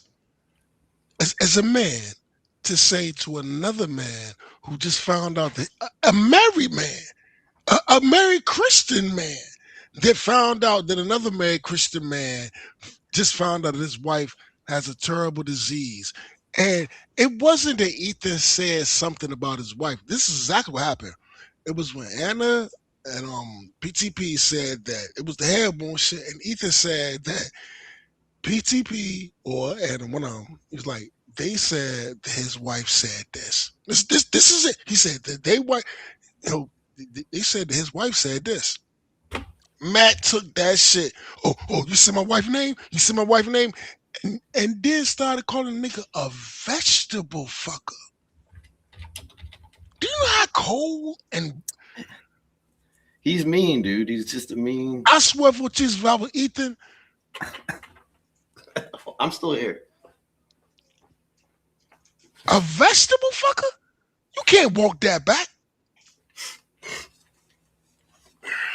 That's too creative. That's too mean. A vegetable fucker? Nigga, I'm gonna tuck your teeth. Don't let me see you. He's like the same. He's 2020 that I'd be saying some of this shit that I've said to people. I'd be like, "You're crazy." Yeah, I know. You know what I'm saying? Like I know. what? Like, hey man, you know that guy that you bought his like new X-Men comics, Dan Skyver? You're gonna call him a vegetable fucker. Shut up. What that means that he's saying, because his wife has Parkinson, she's gonna go comatose. Ethan's gonna get on top of her and have sex. That shit is evil. It's Matt. I'd be like, what? Why would I do that? That's crazy. Hey, he's talking. Shut up. Because what they're basically telling you is Black man you talking. can't be yourself. Oh yeah, I forgot all I heard was noise. Yeah, let him finish. I just hear monkey noises. It doesn't even- Yeah, same here. I thought I was in Welcome to the Jungle. Oh, booga booga. If you don't Fucking talking live, finish e-fapping me. I'm not talking live. Finish e-fapping me. They still won't let me finish. All they want to do is call me monkey. Even when they e-fap me. Tarzan, Lord of Greystoke. It's a fucked up game. That fucking goddamn glaze skull, man. It's fucking goddamn fucking I'm Tarzan. just silent. I'm not speaking for like 3 days. Shut And up. That didn't happen. They e-fapped them all. Yeah, I thought we were watching a clip from the new Planet of the Apes. Even with me not talking. Even with me not talking. You know what I mean? Win.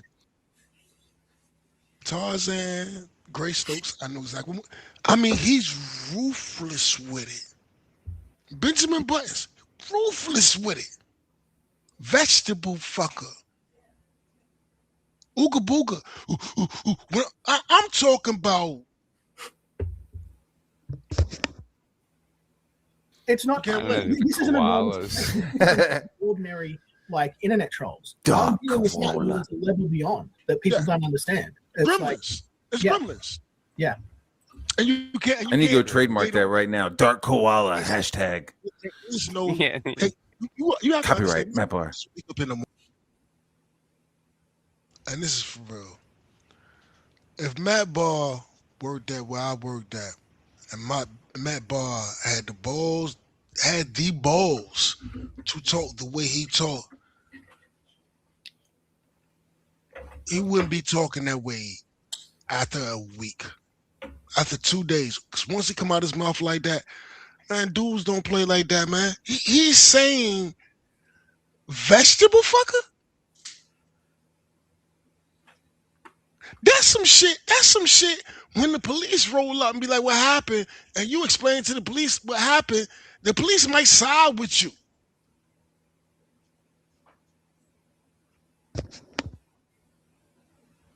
Come in. Morning, Leo. When they wake up in the morning, you're the first thing on their mind. Yes. Yeah. Let's watch Leo. Let's watch Leo. Bullshit. First thing on my mind is I gotta check a piss. We have to have Yeah, press it out. gremlins. Press X for it out. who drinks box wine. Oh my God. He drinks box wine and play Fortnite all day long and say the most absurd, racist, harmful, terrible shit. And everybody say, yay, Rozzy Lee.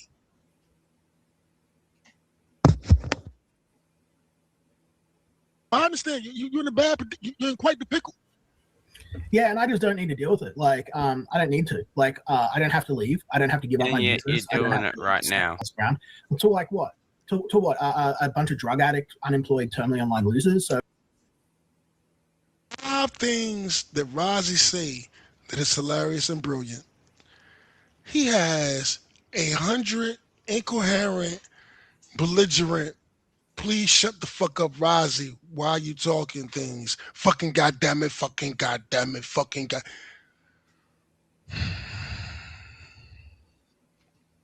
People who are living yeah, that's your competition, you fucking idiot. They're not fucking most of these people don't have jobs. You know, some do, but the vast majority don't. So they recorded in a Discord before people was recording shit. We knew people was recording shit. Recorded, he was in the war campaign Discord with all of us. Recorded the shit and then ran to Ethan and played it to Ethan. That's how the fall of Rome happened. It's because of Rozzy being a twat. A little drunken, wine-box drunken twat that recorded the conversation and went and ran and played it for Ethan. And the little twat take pride in it. You know, they just sit at home and 24 hours try and think of ways to fuck with me. You saw that on the stream you did where you're talking about them and Christmas. Because for those of you who don't know at home, TJ's been around the community for a long time. He's mutual friends with a lot of these guys. He's known these guys for as long as he's known me, right? And he hangs out with them. 2018. Yeah. Hey, so pause real quick. A lot of this stuff that goes on behind the scenes. Yo, listen to this. This is a funny story. Los Angeles man arrested after shooting naked people with a BB gun as they rode their bikes through downtown Los Angeles. Hundreds of people were spotted riding without clothes for the World Naked Bike Ride. LAPD says a man dressed in all black riding a scooter started shooting the cyclist with a BB gun. He started shooting new people. You can't make this shit up. J-Dollar can't make this shit up, man. With a BB gun. With a BB gun. Oh, my God. That's hilarious. Lord, take the wheel. Just take the wheel. Just take the wheel. You can't make this shit up, man. America's funny, dude. I went to war for you back in the day. The infamous stream with Ethan and Matt Fowler. Talk about, no, just leave this motherfucker alone. They've been giving Leon the business forever. Yeah. Yeah. So I'm not mad at your frustration. Fowler and EVS? For the sake of your family. I have no idea where he's going with that. Absolutely. This is tough. And I'm not at that bar. There's a legendary stream where it was a stink stream. We was up there chilling with whatever. Ethan came up there, and it was with a whole. I'm pretty sure Finn got this shit because it was his stream. The whole gunpowder and all this shit with the dogs, whatever. Then Ethan came on. And I started, whatever. I confronted him, and I confronted him about Liam, whatever. Matthew Fowler, who wasn't up there. And Finn, being Finn, let Matt on. When Matt came on, he came at Ethan to where I fell back. Matthew came at Ethan so fucking hard. He was calling him sadistic. I mean, he just took off all the ropes, all the whatever, and just kept that shit one. And am I lying? J Dollar? Yeah, their little war was.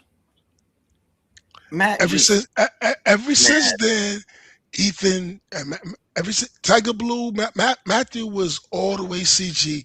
Ever since that stream, since that stream, when Matthew came up there and he went hard in the pit to the point where I was already.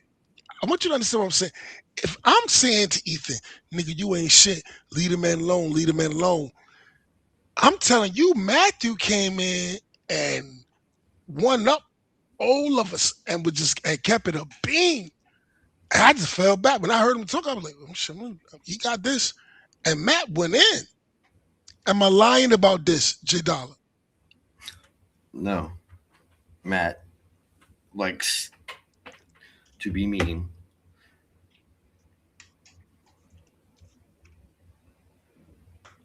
That's just Matt. You know to take the L and walk.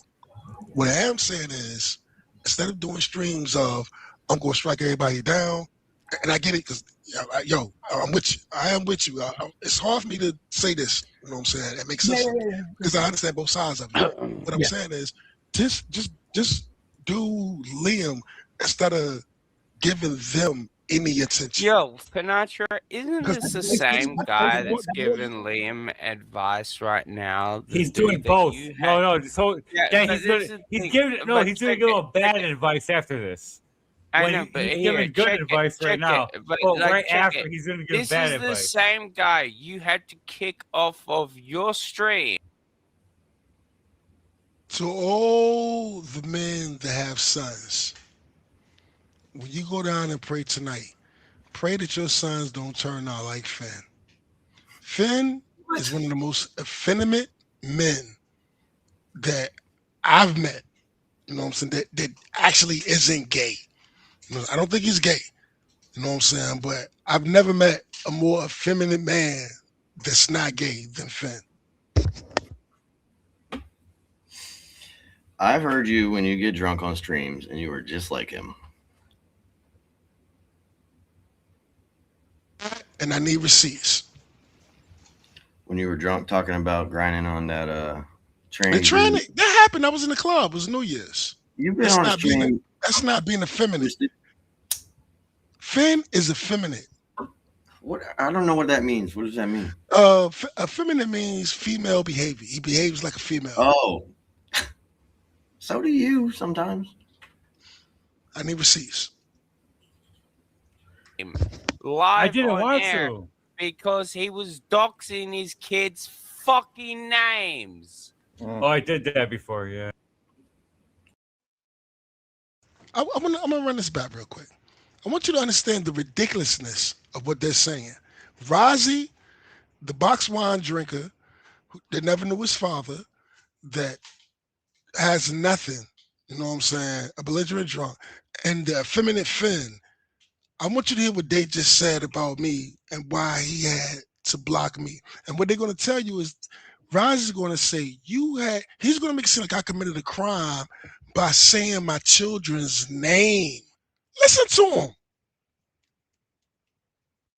No, but right after, he's going to give bad advice. This is the same guy you had to kick off of your stream live I didn't on want air to. because he was doxing his kids' fucking names. How can I dox my kids' name? They're my children. I don't have YouTube brain rot like you. The fact that you think me saying my children's name to you, y'all group of weirdos, is doxing, says more about you than me. I'm not scared of you. How many times do I keep saying it? I'm not scared of you. My children are good. Man, I got the Lord. Yo, the Lord covers my children. You think I'm worried about my kids and some weird ass motherfucker like you online? You're the weirdo, not me. You're the weirdo, not me. Say it with me. Weirdos. Rozzy and Finn. Beatles. Where does it begin? Don't say your kid's name because they think of only molestation. You try to tell them, but they just kept gestation. Gremlins. I can't do this shit, y'all, man. Good, I can't do this shit with y'all, bro. Oh, I did that before, yeah.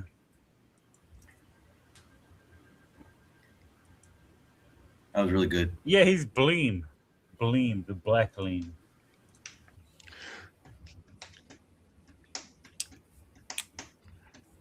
Christmas, time for joy. Oh, what do you think about the? Christmas, don't be a girl, girl, a little boy, yeah, Thailand girl. I just want to watch the world burn, cause I hate everything and I have nothing. So what I wanna do is make sure that you can't enjoy nothing because I feel bad. You got to suffer like me. Widows, suck my dick.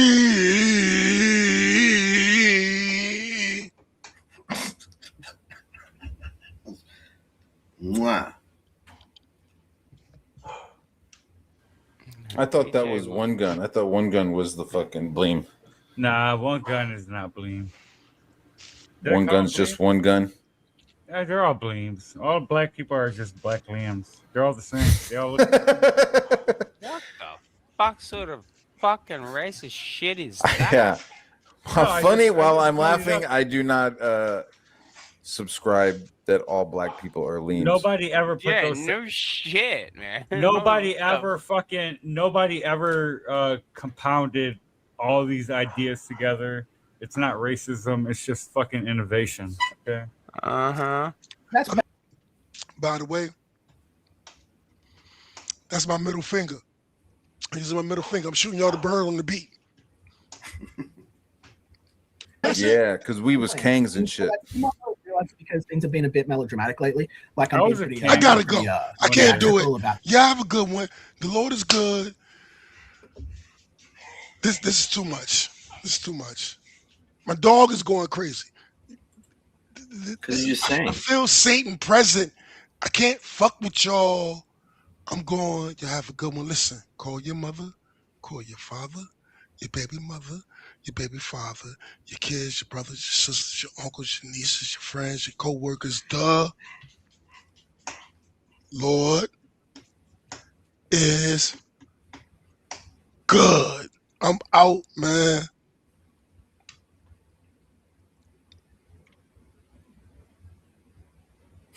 No, I did it again.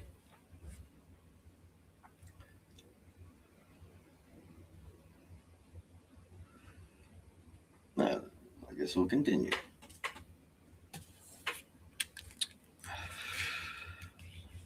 Knights of the Golden Circle.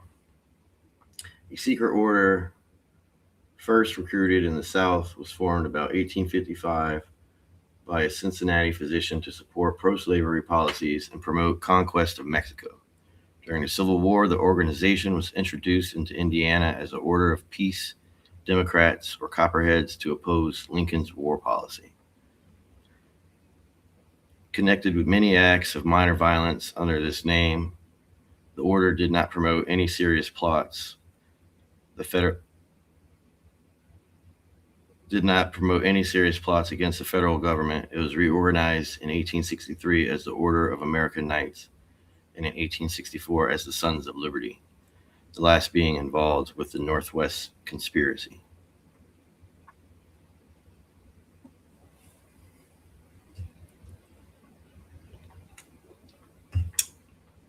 The Knights of the Golden Order's headquarters was supposed to be in Cuba, but Abraham Lincoln, with his bastard father, who was a railroad baron, basically allowed the creation of the United States and all the railroad slaughter that went west done by the Army. And the Knights of the Golden Circle ended up failing. Abraham Lincoln won. He enacted the IRS, and on his deathbed, before he died, he supposedly wrote a letter with a signature creating the Secret Service.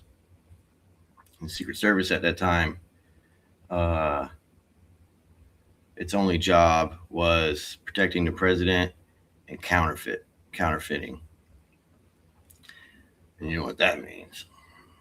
They counterfeit. Yeah, so that's important to know about. They were heavily involved with the Jewish synagogues in Tennessee, Pennsylvania, Connecticut, I think. Those areas. All right, Mithraism. Let's look at Mithraism real quick. Did he really leave? What a nerd.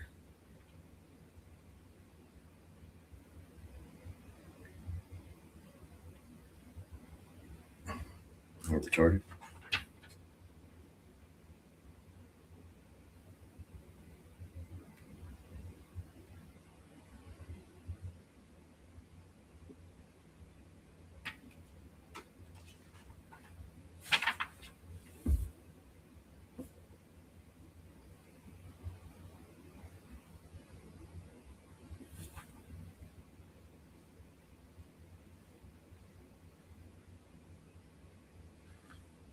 Where is it at?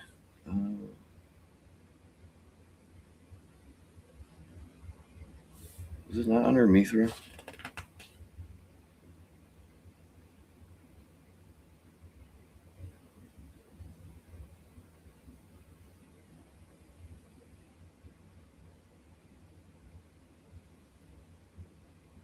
I guess it wasn't.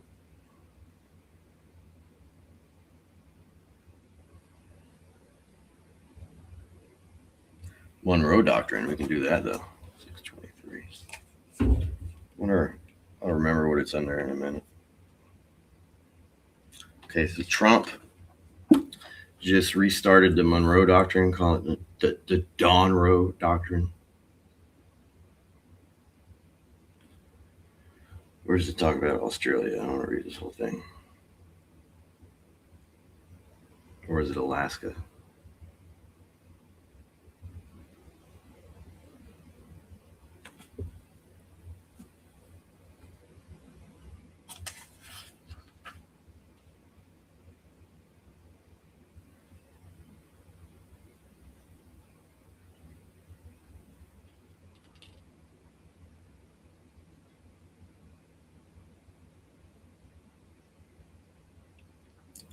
I could have sworn it was in this book.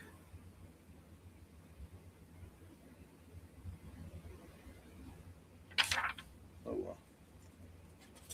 Yo, he really left like his desk and everything.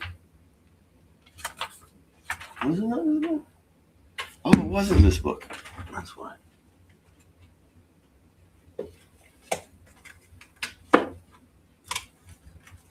It was in the Short History of the World by H.G. Wells, 1920 edition. The book is 106 years old. That was a good book, though. That's the Concise Dictionary of American History. That's why it's not. That's why Mithraism. Okay. 211.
I need to read this book again.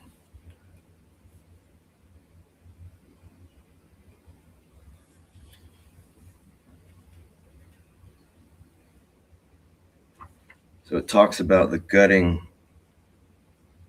of the boar or the bull.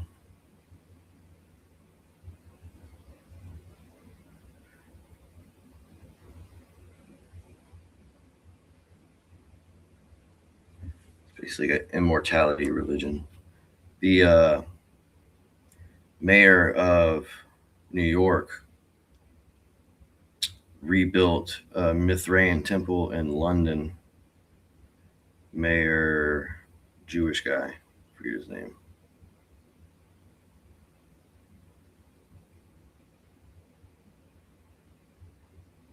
This book is really good. It's pre-war, War II book, so it's not really been bastardized, so to speak, by British people. You start taking words out of everything.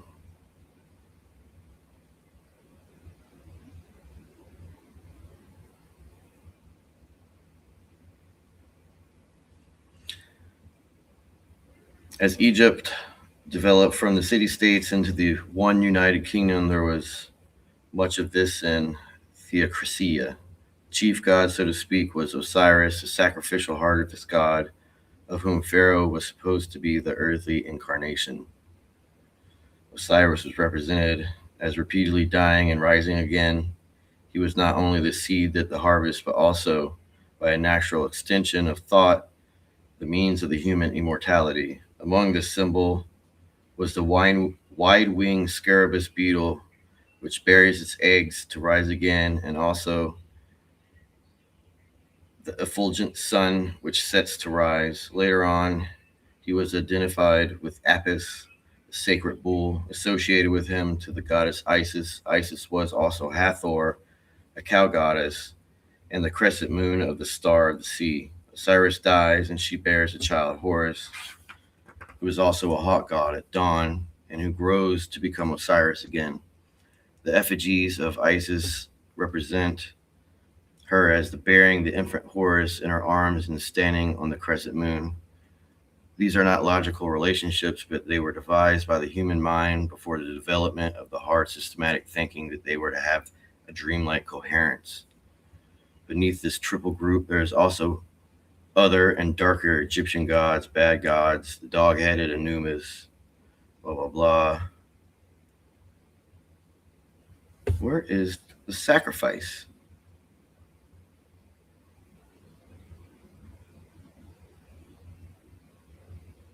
The rise of the Roman Empire. It's not Egyptian mythology, it's Mithraean. It's Mithraeus.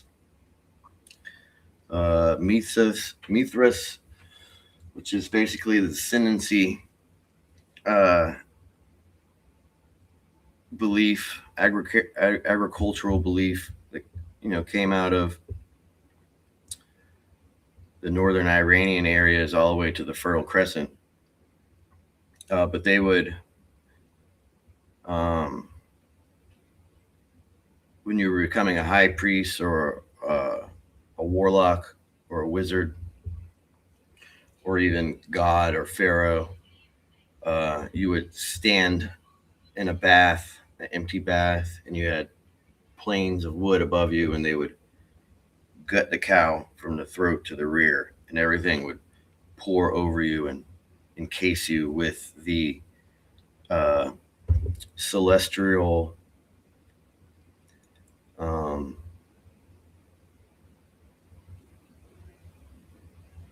with this belief that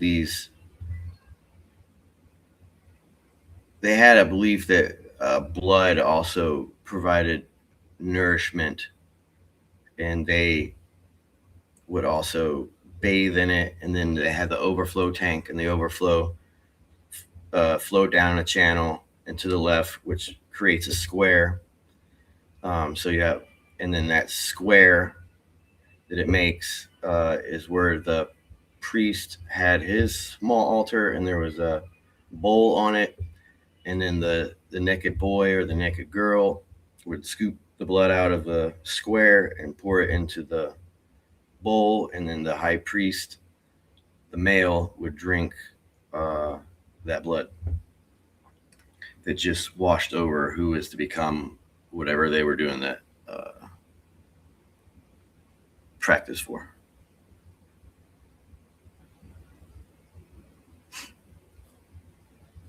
Yeah.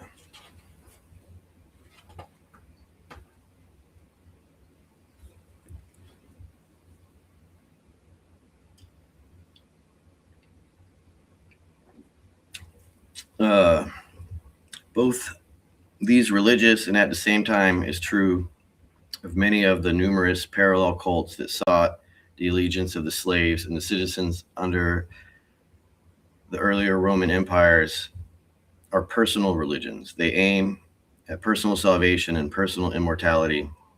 The older religions were not personal like, they were social. The older fashion of divinity was god or goddess of the city first, or of the state, and only secondarily of the individual. The sacrifices were a public and not private function. They concerned collective practical needs in the world in which we live. But the Greeks first, and then the Romans, had pushed religion out of politics. Guided by the Egyptian traditions, the religion had retreated to the other world. The new private immortality religion took all of the heart and emotion out of the old state religion, but they did not actually replace them. A typical city under the early Roman emperors would have a number of temples to all sorts of God. They might be a temple of Jupiter, of the capital, the great god of Rome, and there would probably be one of the reigning Caesar. For the Caesar had learnt from the pharaohs that the possibility of being gods. In such temples, a cold and stately political worship went on. One would go and make an offering and burn a pinch of incense and show one's loyalty. But it would be to the temple of Isis, the dear queen of heaven, and one would go with the burden of the private troubles for advice and relief. There might be local eccentric gods. Several, for example, long affected the worship of the old Carthaginian Venus. In a cave and under the ground temple, there would certainly be an altar to Mithra, and attended by legionaries and slaves. And probably also there would have been a synagogue where the Jews gathered to read their Bible and uphold their faith in the unseen God of all the earth. Sometimes there would be trouble with the Jews about the political side of the state religion. They held their God was a jealous God, intolerant of idolatry, and they would refuse to take part in the public sacrifices to Caesar.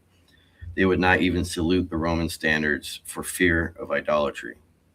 In the East, long before the time of Buddha, there had been ascetics, men and women who gave up most of the delights of life, who repudiated their marriage and property and sought spiritual powers and an escape from the stresses and mortifications of the world in that abstinence and pain and solitude. Buddha himself set his face against ascetic extravagances, but many of his disciples followed a monkish life of great severity. Obscure Greek cults practiced similar disciplines, even to the extent of self-mutilation. Asceticism appeared in Jewish communities of Judea and Alexandria in the 1st century BCE. Communities of men abandoned the world and gave themselves to austerities and mystical contemplation. Such was the sect of the Essence. Throughout the 1st and 2nd centuries AD, there was almost a worldwide resort of such repudiations of life, a universal search for salvation from the distresses of the time. The old sense of an establishment order, the old confidence in priests and temples and law and custom had gone. Amidst the prevailing slavery, cruelty, fear, anxiety, waste, display of hectic self-indulgence, went this epidemic of self-disgust and mental insecurity, this agonized search for peace, even at the price of renunciation and voluntary suffering. This is also what filled the Serapeum with weeping penance and brought the converts into the gloom and gloor of the Mithraic cave. Ah, dude can fucking write. H.G. Wells, dude.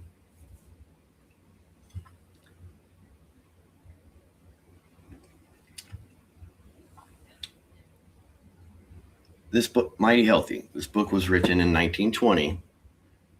Stop acting like a British prude about BC, AD, and all that gay shit. Or excuse me, 1922.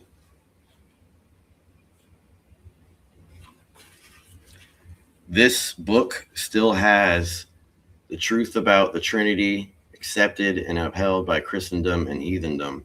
But can they prove it? What does the Bible say? Sunday, November 11th at 3 p.m., 1920 something. Yeah.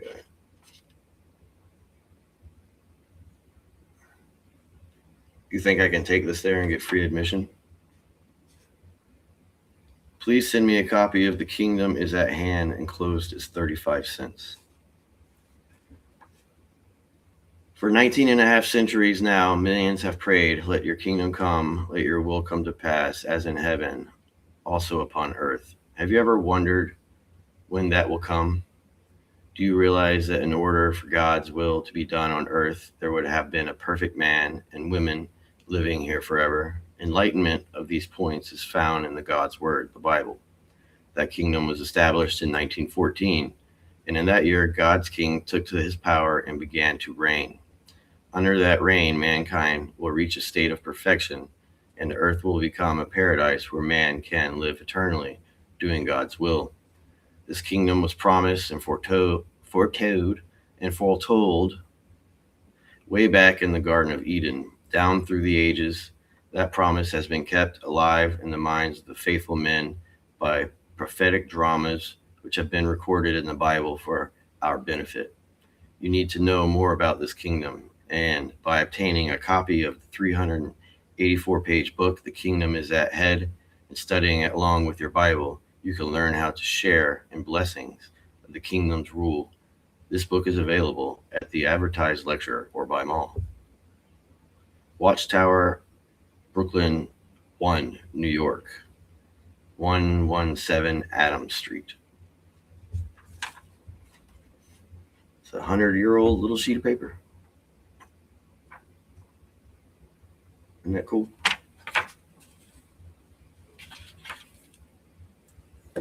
Still mad I can't find that.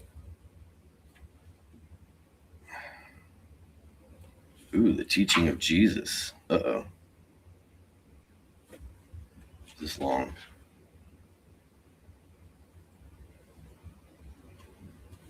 Okay, so this has a picture that's really hard to find on the internet. So the early depictions of Jesus, he didn't have his beard. In one of them, he was sunburnt. It's like in a little cave thing. And he's tending to his orchard or something. I forget what he was doing. And here is another depiction of Jesus without a beard. And this book is printed in 1922, before the British started fucking with everything.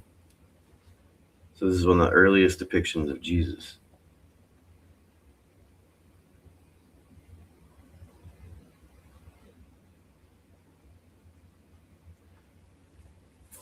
Which I thought was cool. Oh, this book is falling apart.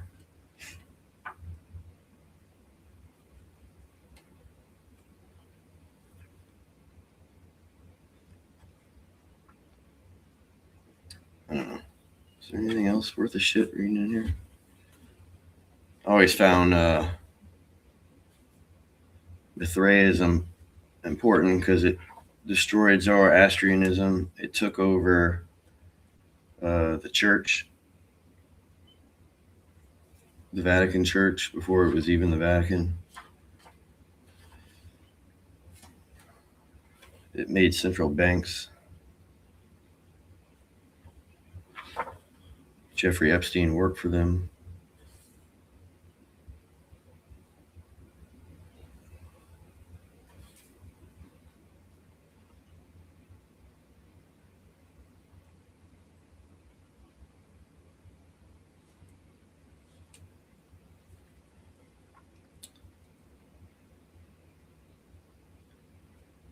Church didn't make the calendar. Calendar exists way before that. Church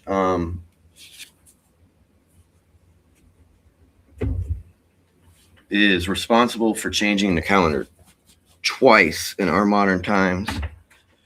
The pre-Julian calendar and the Julian calendar, both done by the church.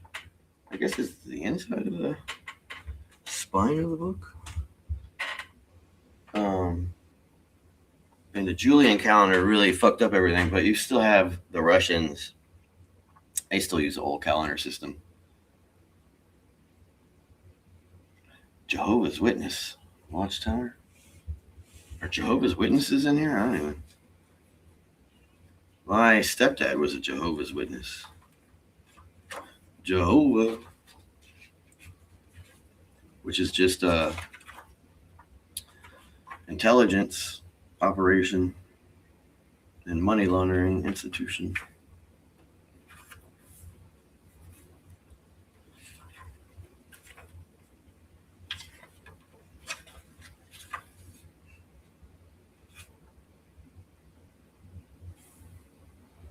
No Jehovah. You got Jesuits.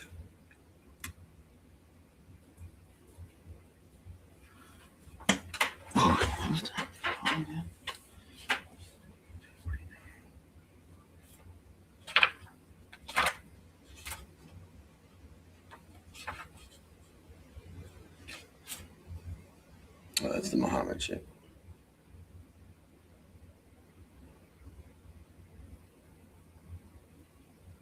You know what's funny?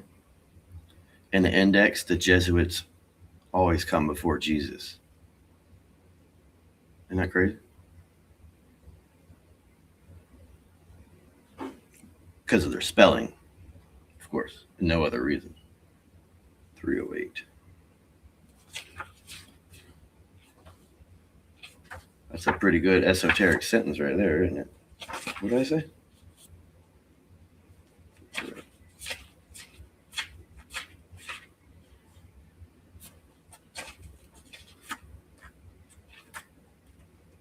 See if H.G. Wells said anything interesting about the Jesuits in the early 1900s.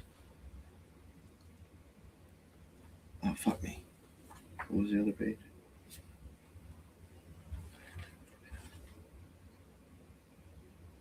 $400.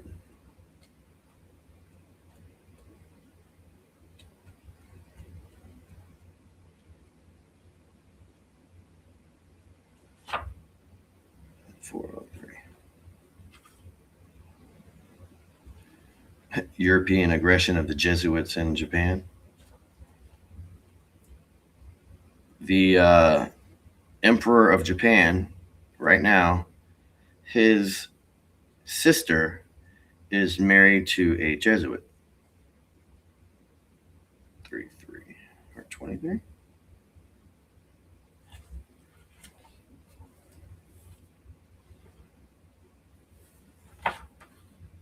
He doesn't really have a good breakdown of Jesuits in here. It's just more brought up. And a reform of the Latin Church, Japan, and Pope Francis, or Emperor Francis, but that, yes.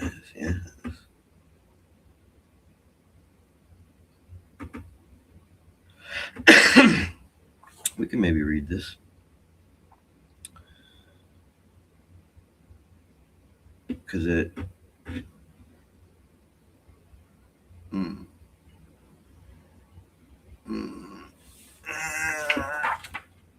kind of boring. Talks about the Habsburgs a little bit, though. The Holy Roman Empire came. Do you have a beer? Let me get a refill my beer.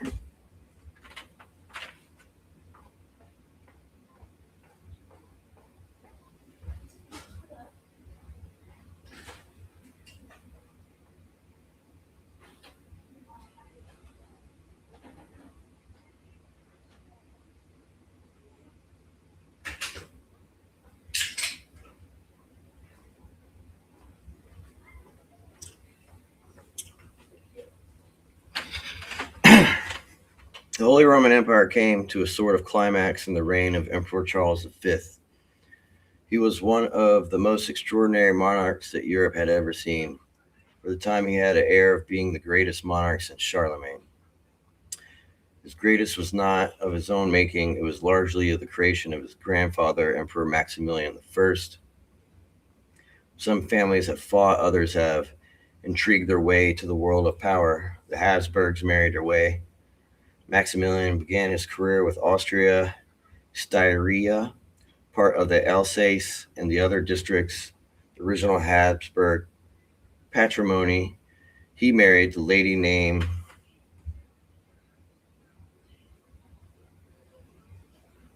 interesting.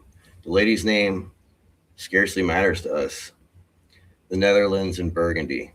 Most of Burgundy slipped from him after his first wife's death, but the Netherlands he held. He then tried unsuccessfully to marry Brittany. So he's marrying the countries. Oh, I like that. He became emperor in succession to his father, Frederick III, in 1493 and married the Duchy of Milan. Finally, he married his son to the weak-minded daughter of Ferdinand and Isabella, the Ferdinand and Isabella of Columbus, who not only reigned over freshly minted United Spain and over Sardinia and the Kingdom of Two Sicilies, but over all America west of Brazil. So it was Charles V, his grandson, and who inherited most of the American continent and between a third and a half of what the Turks had left in Europe. He succeeded the Netherlands in 1506 when his grandfather Ferdinand died in 1516. He became practically king of the Spanish domains, his mother being an imbecile, and his grandfather Maximilian dying in 1519. He was in 1520 elected emperor at the still comparatively tender age of 20. He was a fair young man with not very intelligent face, a thick upper lip, and long, clumsy chin. He found himself in a world of young men and vigorous personalities. It was an age of a brilliant young monarchs. Francis I had succeeded in the French throne in 1515 at the age of 21. Henry VIII became King of England in 1509 at 18. It was at the age of the Babur in India and Soleimani the Magnificent in Turkey, both exceptionally capable monarchs, and the Pope Leo X was also a very distinguished pope. The Pope and Francis I attempted to prevent the election of Charles as emperor because they dreaded the concentration of so much power in the hands of one man. Both Francis and Henry VIII offered themselves to the imperial electors, but there was now a long-established tradition of Habsburg emperors since 1273, and some energetic briberies secured the election of Charles. At first, the young man was very much of a magnificent puppet in the hands of his ministers. Then, slowly, he began to assert himself and take control. He began to realize something, that of the threatening of complexities of the exalted position. It was a position as unsound as it was splendid. From the very onset of the reign, he was faced by the situation created by Luther's agitations in Germany. The emperor had one reason for siding with the reformers in the opposition to Pope and his election, but he had been brought up in Spain, the most Catholic of countries, and he decided against Luther. So he came into conflict with the Protestant princes and practically became the elder elector of Saxony. He found himself in the presence of an ongoing rift that would split the outworn fabric of Christendom into two contending camps. His attempt to close the rift were as strenuous and as honest and ineffective. There was an extensive peasant revolt in Germany, which interwove with the general political and religious disturbance, and the internal troubles were complicated by attacks upon the empire from the east and west alike.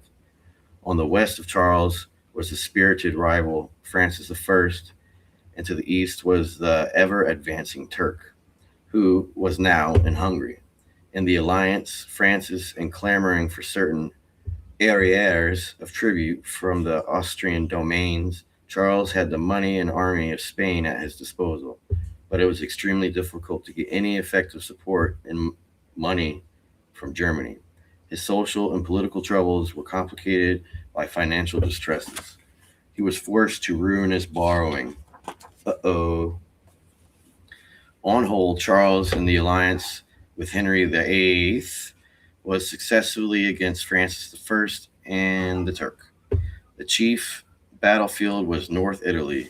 The generalship was dull on both sides. Their advances and retreats depended mainly on the arrival of reinforcements. All right, this is getting boring.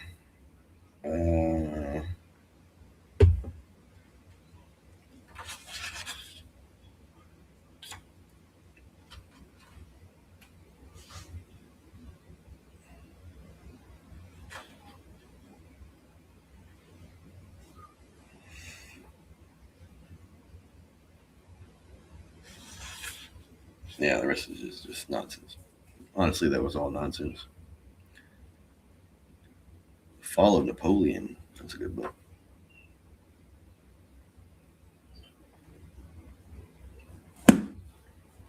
Matthew, we're reading A Short History of the World by H.G. Wells.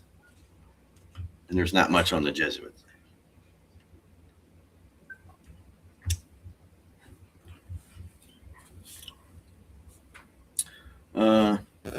It's a good book.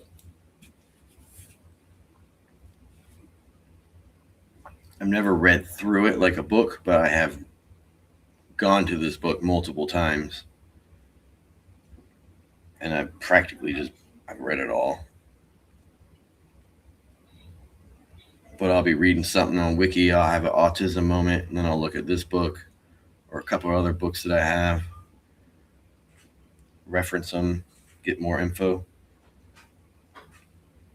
The French book, or this American book about the French Revolution from 1841. It's about the volume 1 of Scott's Napoleon, and it's written. There's no indexes, so you can't. I find it interesting the changes of how they've done books over the last, I don't know, 2.5 centuries, 3 centuries. More aggressive writing in here. It's the old school. You read a panel, then you read a panel, and then you read a panel, and then you read a panel. You don't read it completely across the page. No index, like I said. There really isn't like chapter titles per se. Like the chapter titles are like it's like a paragraph or a sentence, and then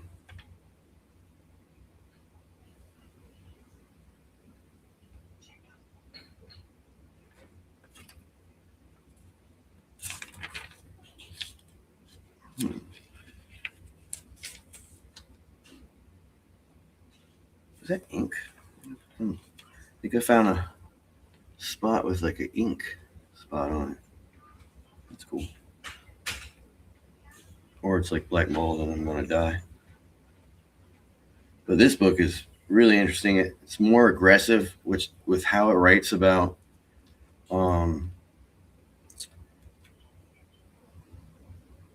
Prince Louis and his mother, and how they were put in the temple, and the Knights Templar temple, where they starved them and abused them. It goes over the people putting everybody's heads on pikes, and how they would just like march through streets with like 10-year-olds with a stick with like an adult's head on it. Really fascinating shit. I think it was written like 20 or 30 years or whatever after Napoleon died. So you get like a raw writing before it's been bastardized by reprints. Is he streaming? Thank God.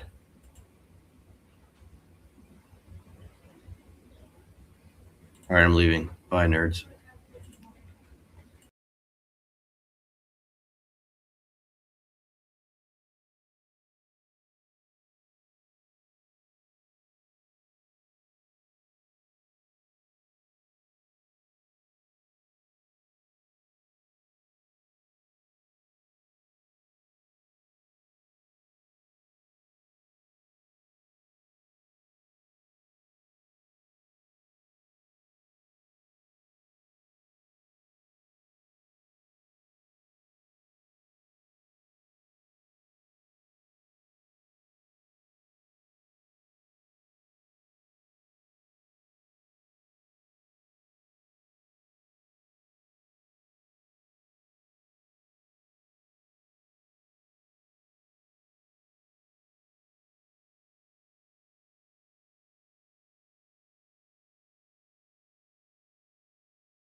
Yo. This motherfucker didn't end. I looked at my phone up. Shit ain't end. Let me see the chat. I see my phone. So I seen it, but I would really like for this shit to end. So I can get on with my evening. It's 10 people here too. I swear for Jesus, I did not play this. It didn't end. I jumped back in the stream, red stream. Okay, I hit in the stream. Man,